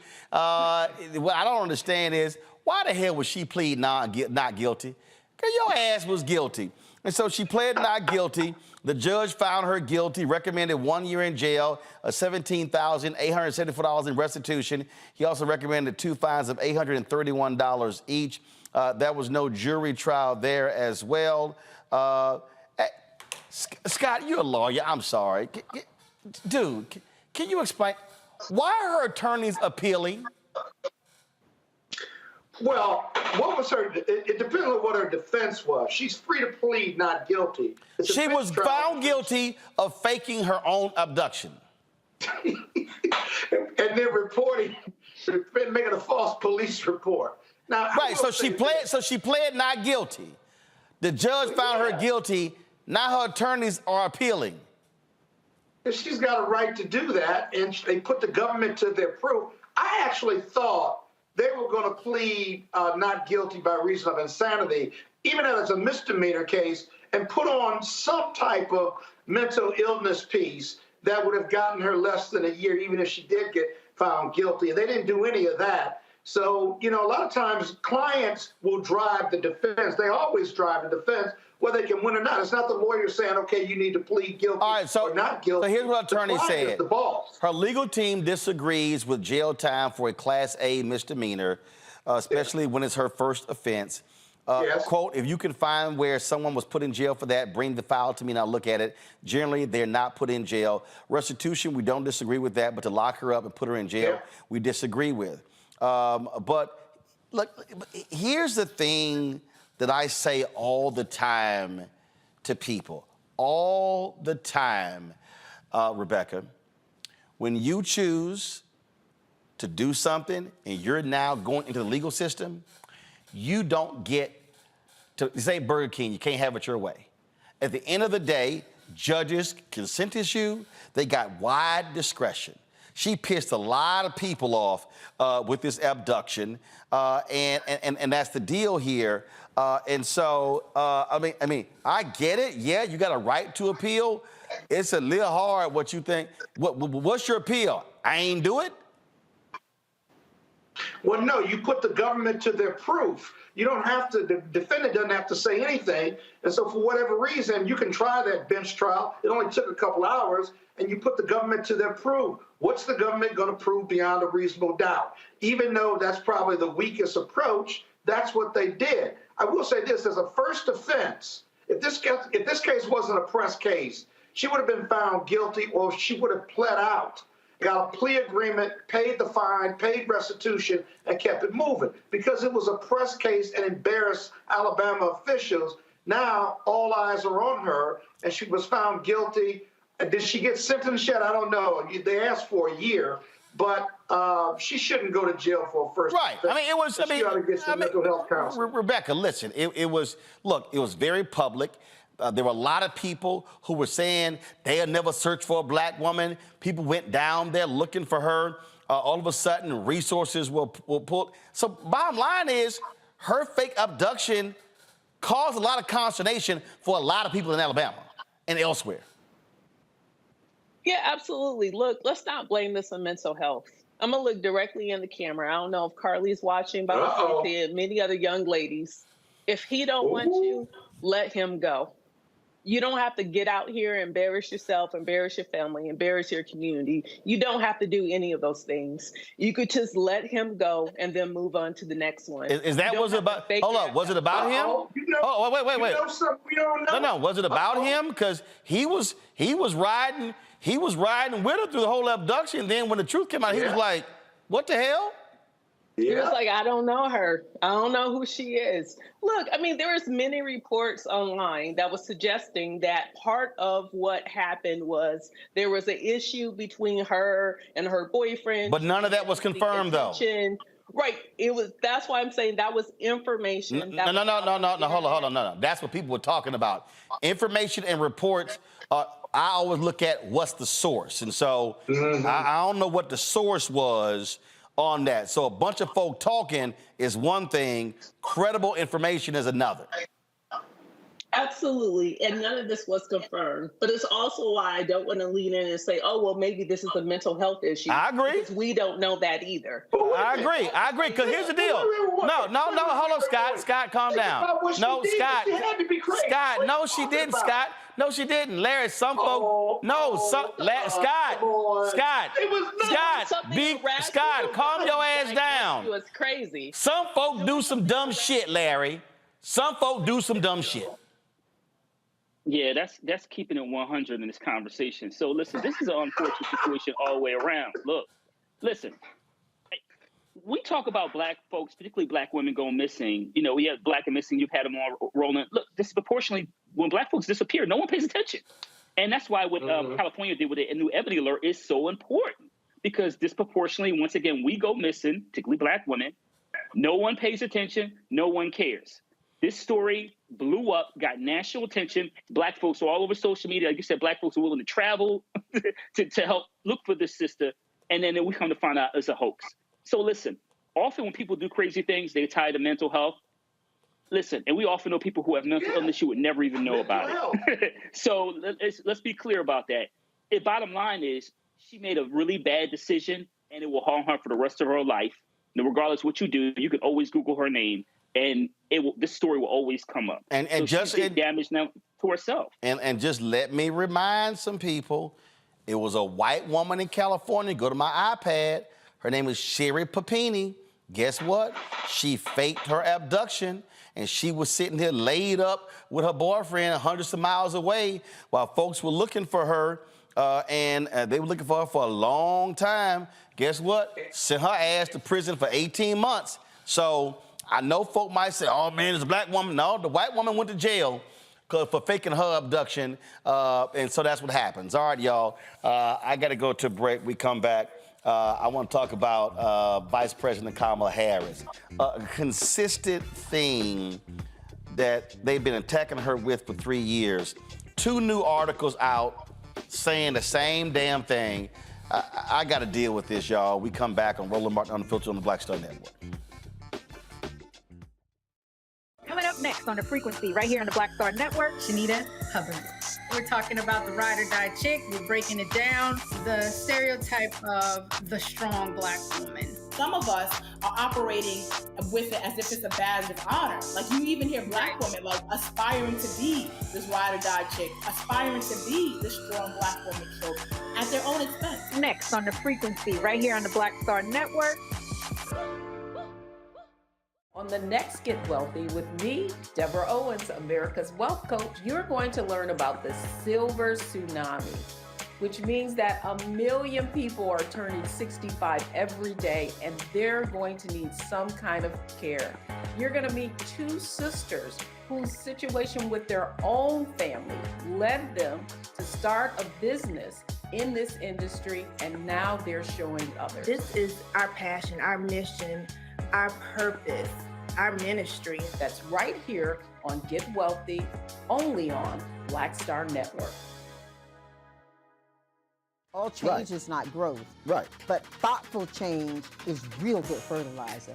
And that's what has been so beneficial to us. But you also were not afraid of the pivot. Well, and I'm a black woman in business. Come on, I don't care how I dress up. I don't care who I'm speaking with. I don't care what part of the world I am in.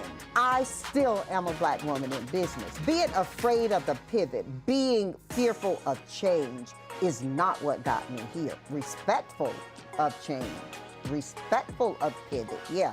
Fearful, no, no.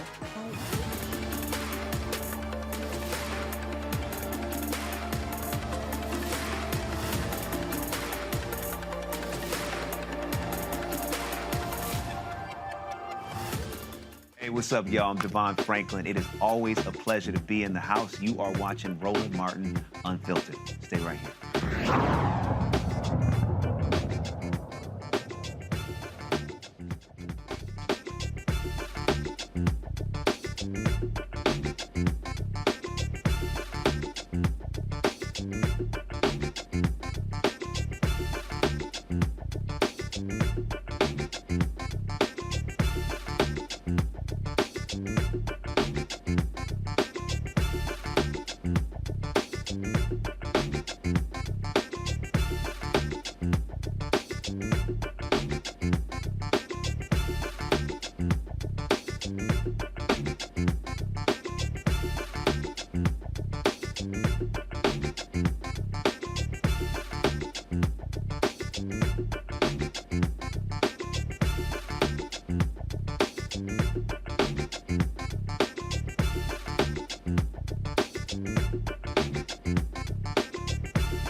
All right, folks, welcome back to Roland Martin Unfiltered on the Black Star Network. For the last 3 years, we have seen story after story after story on Vice President Kamala Harris. We have seen stories, folks talking about, oh, how she's unprepared, how she's not ready, how she's, just you name it. All of these different stories. Staff overhaul, tension, and, oh, people leaving, and, oh, she's not up to the task, and what does she really believe in, and really what she's thinking. We can go down the ladder. So this week, 2 more stories were done. Go to my iPad. This is in the New York Times. This brother, the New York Times, the story is called In Search of Kamala Harris. After nearly 3 years, the vice president is still struggling to make the case for herself and feels she shouldn't have to. The author, as you see here, is Steve W. Herndon. He's a brother who with the New York Times, and so that's his story on her. And so then there's another story that was done on her. This time is this one here.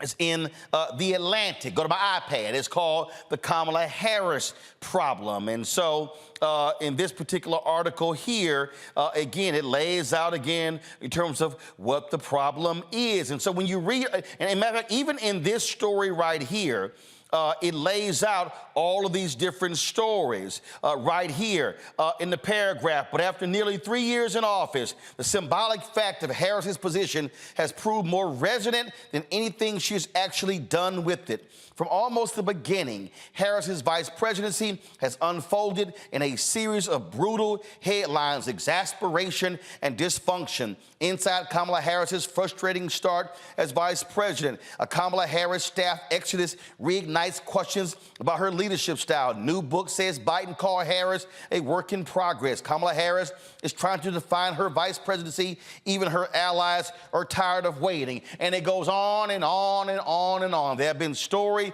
after story after story after story. Let me explain something to y'all. How many stories did y'all see on Mike Pence as vice president to Donald Trump? I'll wait. How many stories did y'all see about Joe Biden when he was Obama's vice president? I'll wait. How many stories did you see about Dick Cheney and George W. Bush?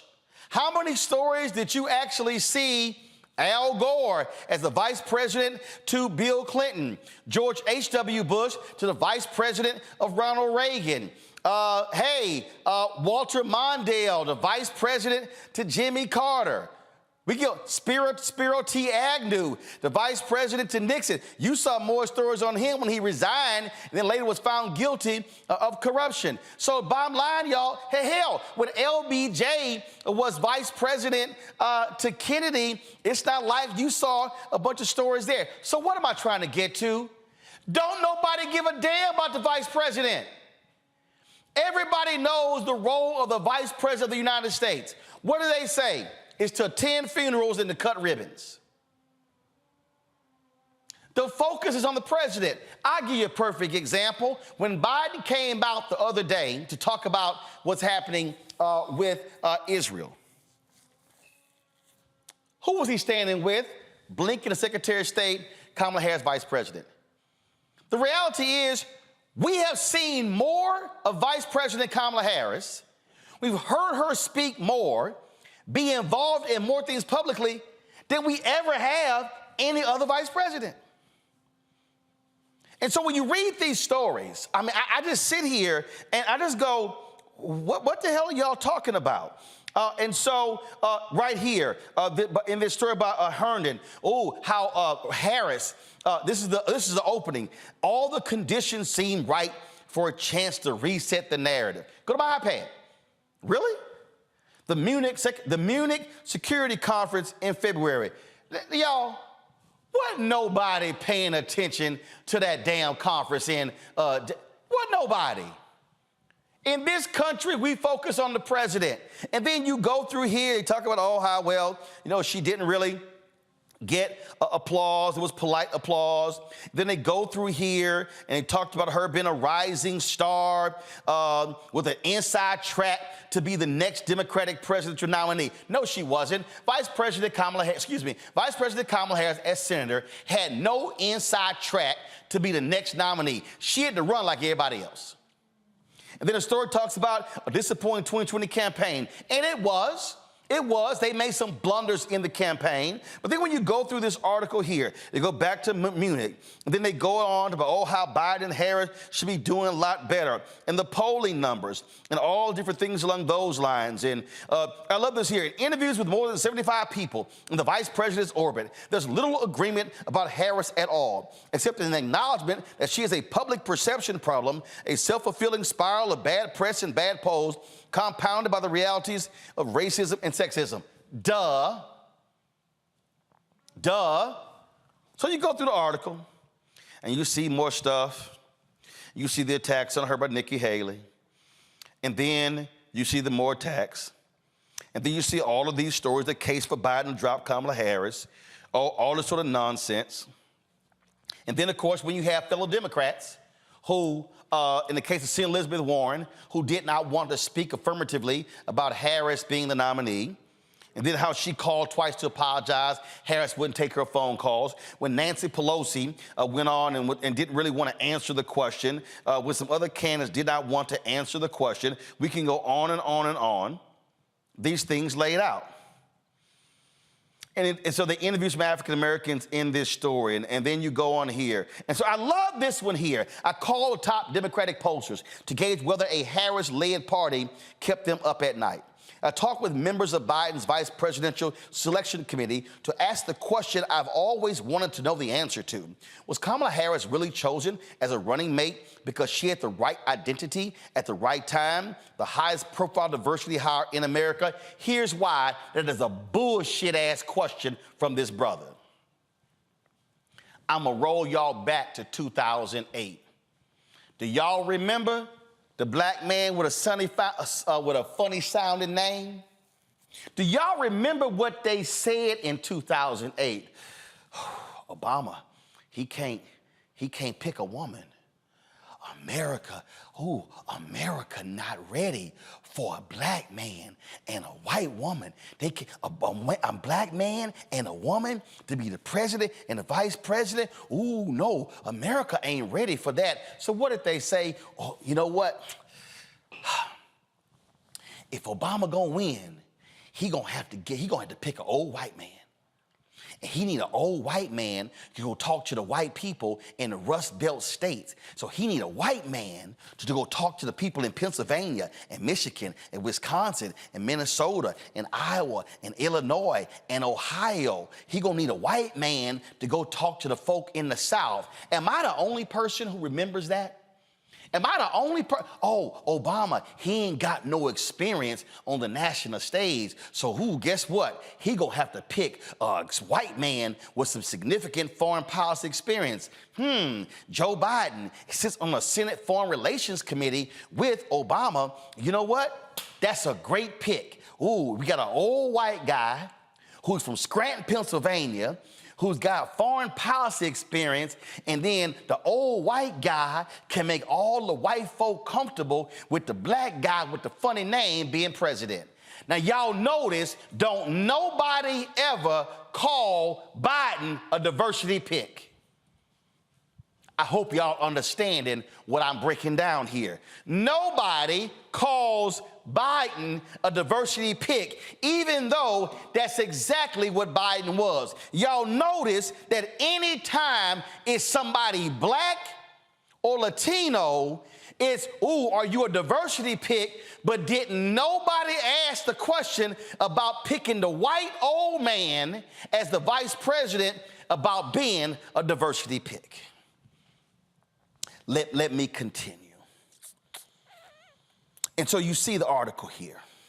In nearly 3 years in office, Harris has stood dutifully by Biden's side. But in terms of her own political profile, she has remained a vacuum of negative space, a vessel for supporters and detractors to feel as they choose, not least because she refuses to do so herself. And then she's quoted in here. And then they talk about how she like, look, I ain't trying to define my stuff. And then when someone asked, what does Vice President Kamala Harris bring to the ticket? What is that clear answer? I asked. Her team made clear it would be my final question. Were you in this room of 2,000 people? She asked. I nodded. Did you see them cheering and standing? Yes, that's what I say. She stood up and walked out of the room. You further go into this story, and you hear them talking about when she ran for president and when she got attacked by Tulsi Gabbard for her criminal justice program and when she was the vice president and all of that. And let me be perfectly clear, that was her biggest mistake, and I told her and her people that when she was running. I literally said publicly and privately, y'all know I ain't got a problem saying stuff publicly.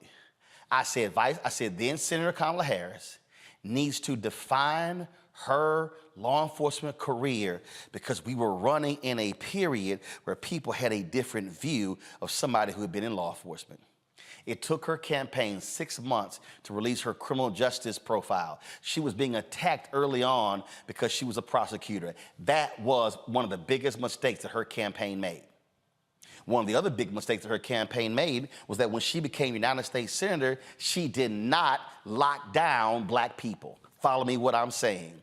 I said then, God rest his soul, to Tyrone Gale, who was one of her press people. I said, Tyrone, y'all running around doing all this white media. She should be locking down black media. I said, look, she gonna run for president in 2020. Guess what? I said, Cory Booker gonna be running for president as well.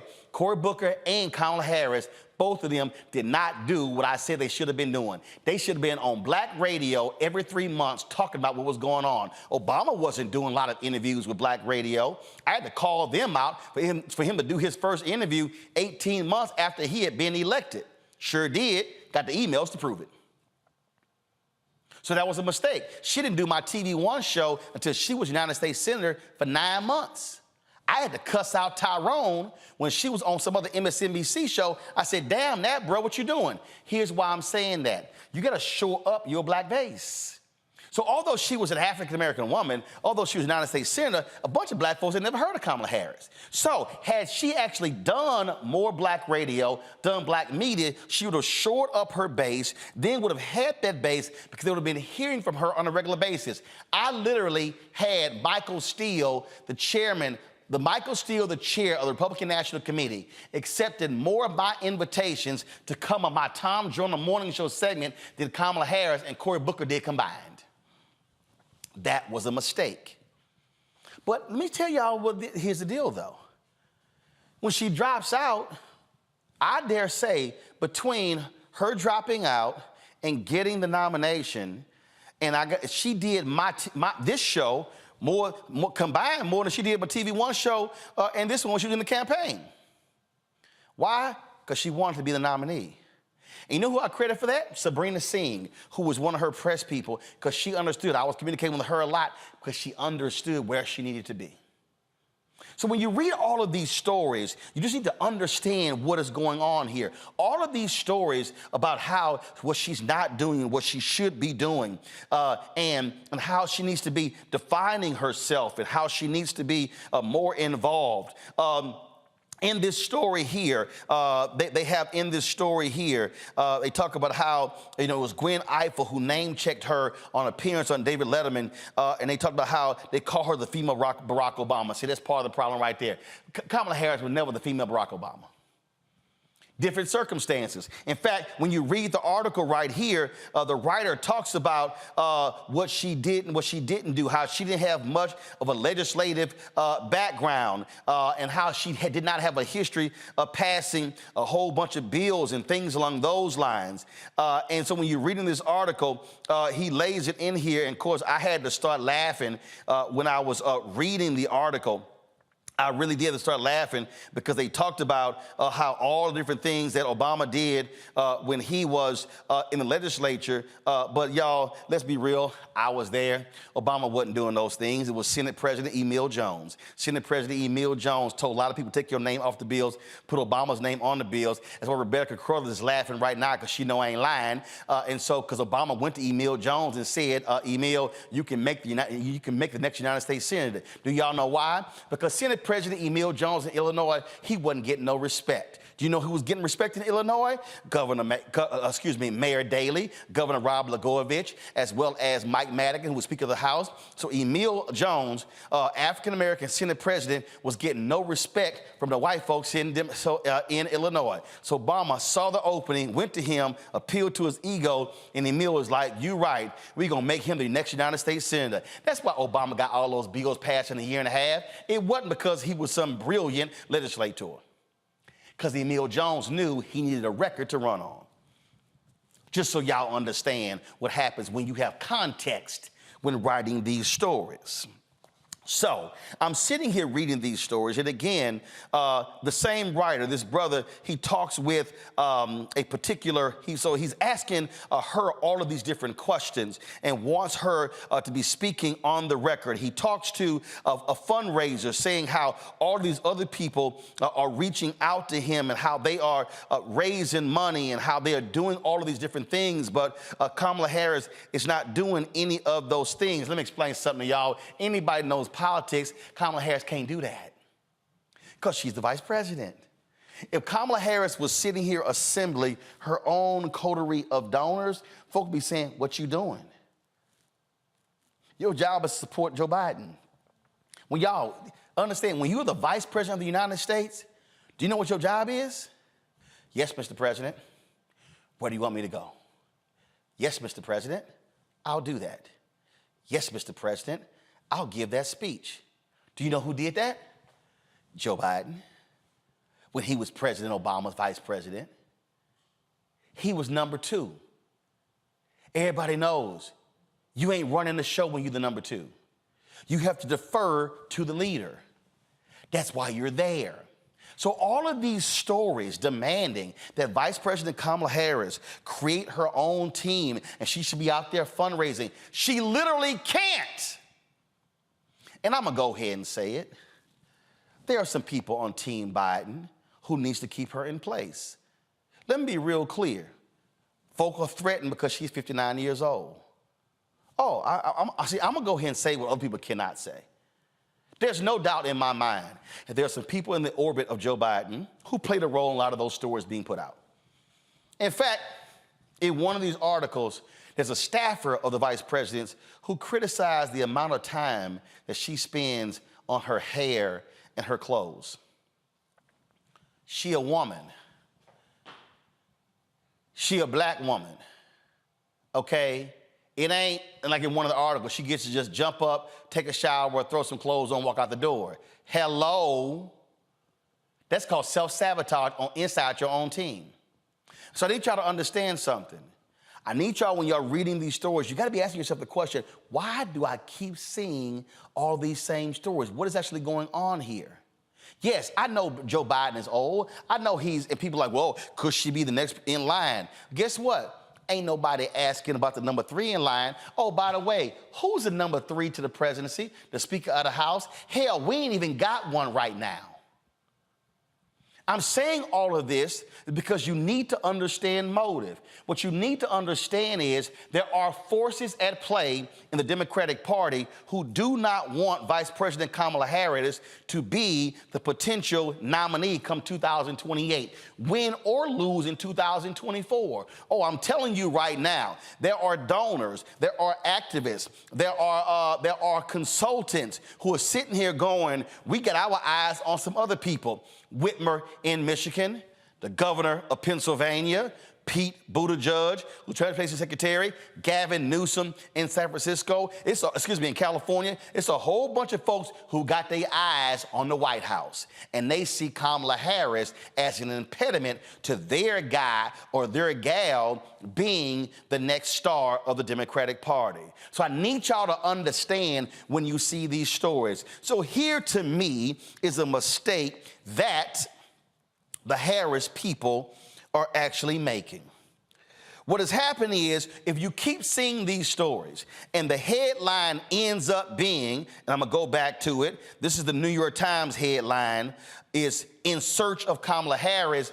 They've already decided what the story is. So you're giving all these people access to you, and it's the same story. The other story that came from The Atlantic, again, this is the headline, the Kamala Harris problem. Look at the photo right there. Do you know what you don't see in these stories? You don't see them talking about the work that she's doing when it comes to black maternal health. You don't see them in these stories talking about how she's proactively engaging black men and others, which is a problem for the Democratic Party. What you don't see is them writing in all of these stories the actual work that she's doing, because what you see, the narrative is she's never at work. She's never at work. She's never at work. She's never at work. Even though there are the photos, there are all kind of video available, even including this week when she was sitting next to President Biden in the Situation Room as they were looking at what was happening in Israel. You're not going to see them talking about that. You're not going to see them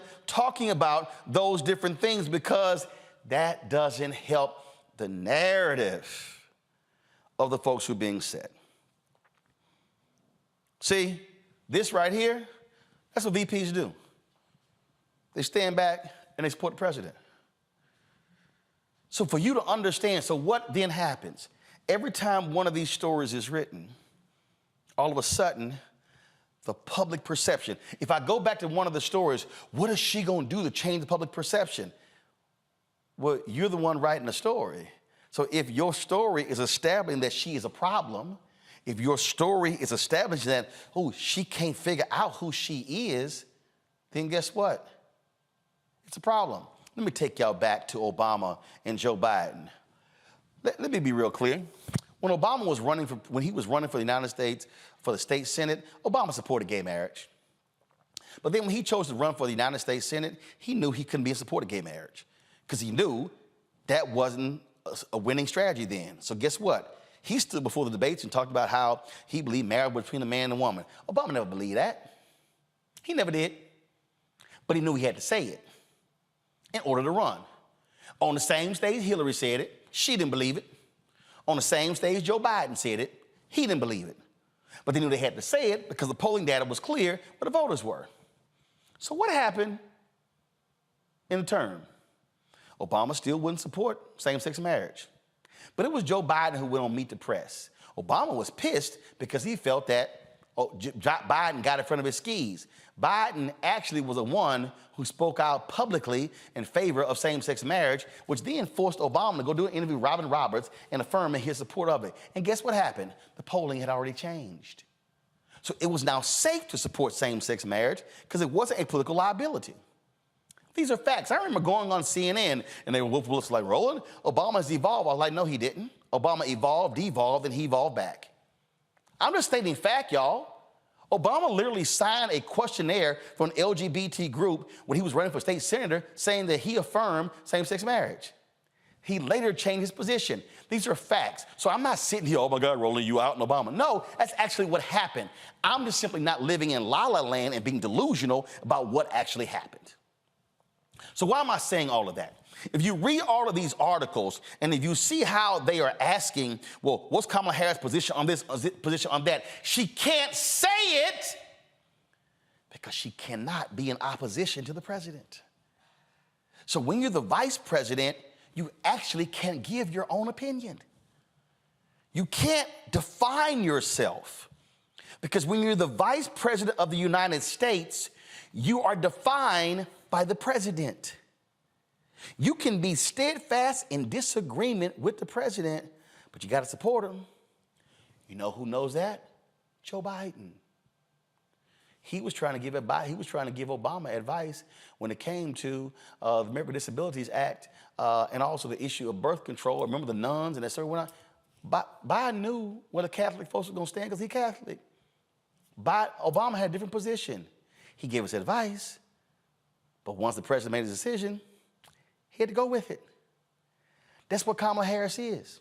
So the problem is all of these stories are trying to get Kamala Harris to say or do something that separates her from Biden, and she can't. Vice President Kamala Harris will never be free to be who she is until she's no longer playing second fiddle to Biden. Now, if Biden and Harris wins in 2024, then by the second year, she then gets to have more freedom. Why? Because she has to position herself for her own campaign in 2028. Biden knows that, and so he's going to have to go ahead and do your thing, but because she still is going to be head of the Senate and she has to still make decisions, she still has to be marching in lockstep with the president. So when y'all see all of these stories attacking her, you need to understand there's a motive behind it, and here's the last point, which arguably I think is the most important point. America is a sexist country. America, including women in America, have a problem with a woman being president. And so the constant attacks on Vice President Kamala Harris is the fact that she's also a woman. Yes, we've had a female Speaker of the House, but this is the first female vice president. We ain't never had a female president. Israel has had a female leader. Pakistan has had a female leader. Germany has had a female leader. India has had a female leader. The Philippines has had a female leader. Liberia has had a female leader. The United States has never had one. And so a lot of these questions, is she ready? Can she do the job? Is she up to the task? The reality is it's also a function of her gender. And so you need to understand when you read these stories, you have to understand framing. When I see a story, I understand what I'm seeing right here. This is the Atlantic story. Few people seem to think she's ready to be president. Why? Shall I take y'all back to Hillary Clinton and people saying that no woman or no person has ever been that ready to be president, and there were still people saying she can't? Oh, let me remind y'all, how many of y'all remember, I'm sure Scott, Rebecca, and Larry remembers, Joe Biden? Oh my God, Joe Biden could never be president. He's a buffoon. He's a gaffe machine. He makes too many mistakes. He says crazy stuff. He plagiarizes. Do y'all remember all of those things that were said about Joe Biden when he was vice president? They said, Joe, just go all out and just move on out and just retire and go do a think tank and make you some money. You'll never be president. Y'all, Joe Biden been trying to be president of the United States since he was 30 years old. And guess what he is right now? He's the president. He was always going to run for a second term. So here's what I think the Harris people should do. The Harris people should stop trying to impress national media, national white media. Look, you ain't gonna get a fair shake. What they should be doing is spend their time talking to columnists at major newspapers, giving them some face time that they never actually get. I guarantee you the kind of columns is gonna be a lot different than what you're seeing in these stories. Stop giving these reporters, 4, 5, 6 interviews because you see what's actually going to be here. Also, force them to actually look at the policies that you're doing. Force them to actually cover it. If you actually read both of these stories, you're not gonna actually see anything in them talking about the very policy things she has been involved in, because that's not what the goal is. But most importantly, they should have the vice president blanketing black media. This summer was a great thing that they actually did. You know what they did this summer? She was speaking at all different conferences. She spoke to the Deltas. She spoke to, I think to the AKAs, the AKs too. No, AKs next year. Spoke to the Deltas. She was speaking to different groups. They should have had her at the National Association of Black Journalists, which was in Birmingham, talking about the Alabama redistricting case. She should have had her also at the Alpha Convention talking to brothers and the Kappa Convention in Tampa, because they got a black male problem. They missed the boat on that one. They should say, if there's a national black convention, the vice president gonna be at every single one of them, speaking at every single one of them. She should be at the National Black MBA Convention. She should be at the National Medical Association, the National Bar Association, every single one, because guess what? You have to frame yourself. They are trying to hope that doing these big national stories will reframe who she is. Y'all, that ain't happening. It's the wrong strategy. Rebecca, your thoughts? Look, I think you summed it up well. When we started to see these reports coming out, especially in a lot of the Washington, D.C. area papers, we knew it was coming from inside the House. We knew that it was friendly fire. We knew it was folks on the Democratic side who were jockeying for a position after Biden is no longer the president. Some of this is kitchen table talk, so I'll do the non-kitchen table talk. I mean, there were certain people's fingerprints that we saw all over it. There's people on before my current job, there are people who I've worked with on the Democratic side for many years, decades, and I recognize when they're pushing certain things in the press. And that's what I recognized when I saw some of those initial stories about her. They wanted her to be the angry black bitch so bad. And that's not who Kamala is. That isn't who she is as vice president. And so because she isn't the angry black bitch, now they have to figure out other ways to disqualify her. And especially when we see this reoccurring cadence about Joe Biden's age, it's not about Joe Biden, but it is a soft whistle for people to understand, hey, if he's too old, if he's too frail, if he isn't mentally aware, that means that Kamala is the one who's really pushing all of the buttons over at the White House. That's what that ageism story with Biden is all about. It was never about him or his age, but it was more of, do we really want Kamala Harris as the next leader of the Democratic Party? Larry?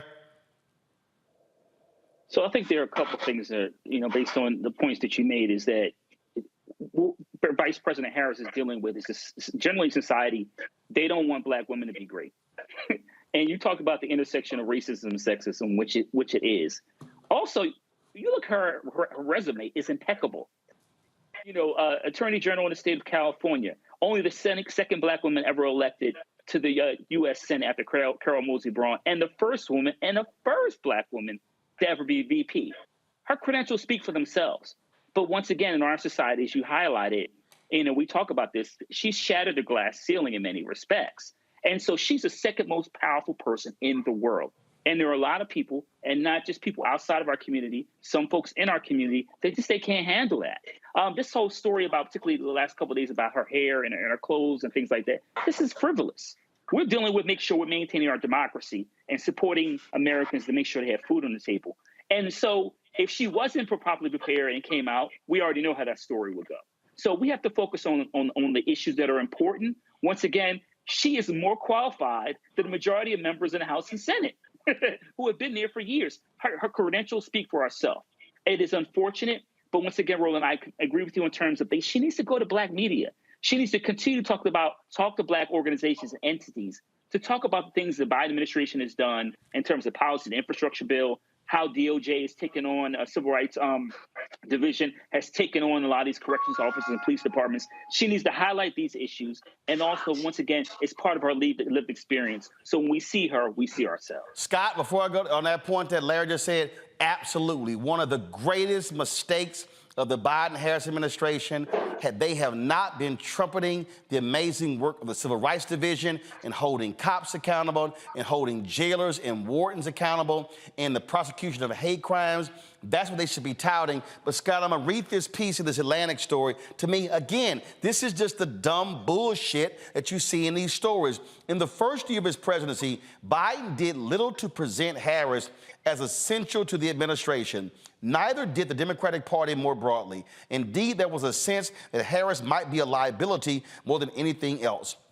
Less than 2 weeks into office, Harris appeared on a West Virginia news station to pitch the Biden administration's coronavirus stimulus package, which Joe Manchin, the state's conservative Democratic senator, was not yet sold on. In an interview on the same station the next day, Manchin said he was shocked that Harris had given him no notice of the appearance. I couldn't believe it. That's not the way of working together. Later that year, as my colleague Franklin Foer has reported, Biden invited Manchin to the Oval Office to discuss the stimulus package. Harris was there initially, but after pleasantries was sent on her way. Biden had once said that Harris would be the last voice in the room during important conversations, not this time. First, Scott, here's why this paragraph is completely bullshit. If anybody goes back to the first year, when you saw Biden speak, he often had her speak first, then he spoke. That was one. Two, she doesn't do that interview unless it was cleared with the White House Communications Office. Her communications staff ain't out there just freelancing on their own. Three, this was Joe Manchin being a pissant, as if you got to get my permission to do interviews in my state. That's bullshit. And so, four, when Manchin met with him, Biden served in the Senate all those years. She wasn't even there that long. And so Biden meeting with Manchin by himself is no shock because he has a relationship with her. So when you see the whole deal here, but after pleasantries, she was sent on her way, right there, that line right there alone cast it as, oh, she was discarded. Oh, she'll be the last person in the room. Everybody knows last person in the room means when I'm making decisions, I'm factoring your advice and counsel in. It doesn't mean she's going to be sitting in on every conversation of the president. That did not happen with Cheney and Bush, did not happen with Bush and Reagan, Gore and Clinton, Biden, Obama, Mondale, Carter. So what all of these national media doing, they are creating a Kamala Harris standard that is completely different from every other vice president in modern history. Yeah, and Manchin, that was his white privilege. How dare this black woman come to my jurisdiction, whether she's vice president or not, without telling me? Really? I got to get your permission to come to your jurisdiction, whether we won West Virginia or not. Secondly, you know, Roland, your breakdown was excellent, and I agree with it. I offer one friendly supplement. This shit is hard. It's hard being number two when you've been number one, defining yourself as the first, in many instances, prosecutor, AG, Senate. Even as a senator, you're defining yourself. Her cross-examination of witnesses was masterful, right? And now she's number two, and her agenda and definition is Joe Biden's, as you said, not hers. It's hard to operate in that space, whoever you are, with no prior experience or definition of this space, which is why the former Speaker for California, one of the reasons was Willie Brown said before she accepted this nomination, you should go be AG, define yourself. You won't be under the White House scrutiny or thumb, and you can build your own constituencies. Well, she went for vice president. God bless her, right? But this is hard stuff. And the backdrop of racism and sexism and all the other points that you raise make it even harder, right? She is not herself very often when she's talking. When she was a senator or an AG, you saw the real Kamala Harris, smart, funny, brilliant, independent, fighting. As number two, she's carrying Biden's baggage and speaking for Biden and like Biden and has these contours around her. You don't see the real her because, as you say, her agenda is Biden's agenda. It's not hers. And she's doing the best she can and doing a hell of a job, quite frankly, despite all those challenges you mentioned, including the infighting and Biden's people doing her in. So I think that's what I think. The one time you actually have heard Vice President Kamala Harris without the vetting of the White House, folks, if y'all find it, let me know. When she spoke extemporaneously at the Buffalo funeral, she wasn't supposed to speak. Reverend Al Sharpton said she's not scheduled to speak, but I need the vice president to come here and make some remarks. If y'all listen to that speech, let me know if y'all find it. If you listen to that speech, you will hear Vice President Kamala Harris. It wasn't written. It wasn't vetted by the White House. It wasn't, they didn't check it. When you hear it, you say, and I said to her folk, that's the best I've heard her since she's been vice president to that point. But let me know if y'all find this, but I gotta read this because I need y'all to understand, again, when certain comments are stated, what they meant. This is the Atlantic article. For now, Senate Democrats are not fighting for time with Harris when she's on the Hill. Quote, you'd be hard-pressed to find a Democratic office that actually engages with her or her team on a regular basis. One Democratic senator's chief of staff told me, traditionally, this person said, officials from the executive branch who visit the Capitol are cornered by lawmakers hoping to get their priorities before the president, but few people are scrambling to make alliances with Harris, not because of any dislike, as this person and other congressional officials told me, but simply because of uncertainty about the nature of her role. In her case, the chief of staff said, it's kind of like, hey, good to see you, and that's kind of the end of it. Now, let me explain to something y'all right now why this is utter bullshit. Senator Harry Reid, do y'all remember when they were negotiating a funding bill? Vice President Biden cut a deal with Mitch McConnell. Harry Reid said, keep that son of a bitch out of the room. They refused to talk to Biden because Reid felt that Biden gave too many concessions to McConnell. So this whole notion that, oh no, that's how it works, the reality is this here. There's a coterie of people who are around Biden, they say the power's with us. Hell, Jamie Harrison is the head of the DNC and he can't move like he needs to move, and we've seen stories how he's been frustrated. Y'all notice a common theme here? Black DNC chair frustrated. What's up with the vice president? What's her role? The reality is the role of Vice President Kamala Harris is the role of every other vice president. That person is the number 2. Everybody on Capitol Hill knows the power is in the Oval Office at 1600 Pennsylvania. That's what everybody knows. So people need to understand what's going on here and how this thing is. We played these speeches. We've shown these different things. If you want to actually hear Vice President Kamala Harris in her own voice, not stilted, not unsure, not I need to sound like what the White House wants me to sound like, this is her in Buffalo when 10 black people were gunned down by a racist. Good afternoon, church.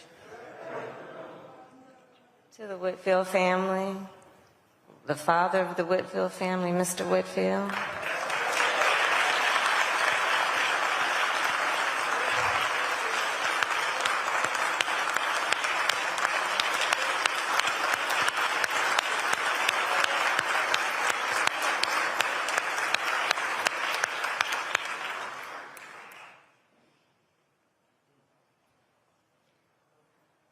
The pain that this family is feeling right now, and the 9 other families here in Buffalo, I cannot even begin to express our collective pain as a nation for what you are feeling in such an extreme way. To not only lose someone that you love, but through an act of extreme violence and hate. And I do believe that our nation right now is experiencing an epidemic of hate. And as we know, and Scripture teaches us, when we talk about strength, the strength of personality, the strength of spirit, the strength of faith, I think we all know that a true measure of strength is not based on who you beat down, it's based on who you lift up. Who you lift up. And it means then also in that strength, understanding we will not allow small people to create fear in our communities, that we will not be afraid to stand up for what is right, to speak truth even when it may be difficult to hear and speak. There's a through line. What happened here in Buffalo, in Texas, in Atlanta, in Orlando? What happened at the synagogues? And so this is a moment that requires all good people, all God-loving people, to stand up and say, we will not stand for this. Enough is enough. We will come together based on what we all know we have in common, and we will not let those people who are motivated by hate separate us or make us feel fear. So I'm here to say that we are all in this together. No one should ever be made to fight alone. We are stronger than those who would try to hurt us think that we are. We are strong. We are strong in our faith. We are strong in our belief about what is right and our determination to act, to ensure that we protect all those who deserve to be protected, that we see all those who deserve to be seen, that we hear the voices of the people, and that we rise up in solidarity to speak out against this and to speak to our better angels. Thank you.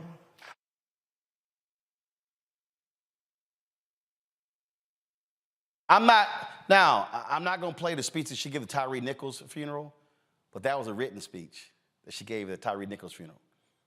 It's not totally different than that one. The point I'm making is this here. Part of the deal is you have to let go of the reins. So Gene O'Malley Dixon, Anita Dunn, the other folks around there, if y'all want to stop seeing these stories, maybe what y'all got to do is allow Kamala to be Kamala. understand that the strategy that you have, the communication strategy that you have, don't make any sense whatsoever.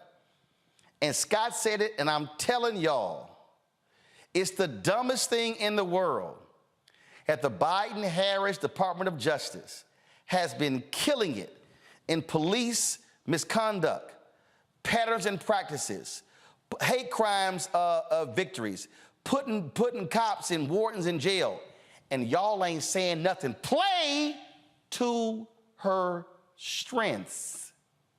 Oh, by the way, you might get more black support as well, because folks will then see that despite the George Floyd Justice Act not becoming law, you have an active Department of Justice that's actually putting the work in. Let's see what transpires. Larry, Rebecca, Scott, appreciate y'all being on today's show. Always a pleasure. Thank you so very much, folks. I'm gonna do the Uncle Red tribute tomorrow because I added some other stories that took up more time in the first half of the show, and so we'll do that tomorrow. So we'll pay tribute to him. We got a great tribute, including one of the interviews that we did when we were down in Tulsa for the 100th anniversary of the race massacre in Tulsa as well. Thank you so very much, folks. Be sure to support us in what we do. Download the Black Star Network app, Apple phone, Android phone, Apple TV, Android TV, Roku, Amazon Fire TV, Xbox One, Samsung Smart TV. Also, join our Bring the Funk fan club. Send your check and money orders to P.O. Box 57196, Washington, D.C. 20037-0196. Cash App, $RM Unfiltered, PayPal, R Martin Unfiltered, Venmo's RM Unfiltered, Zelle, Roland@RolandSMartin.com, Roland@RolandMartinUnfiltered.com. And be sure to get a copy of my book, White Fear, How the Browning of America is Making White Folks Lose Their Minds. Available at bookstores nationwide, Amazon, Barnes & Noble, Books A Million, Target. Download the audio version on Audible. Folks, I'll see y'all tomorrow right here on Roland Martin Unfiltered on the Black Star Network.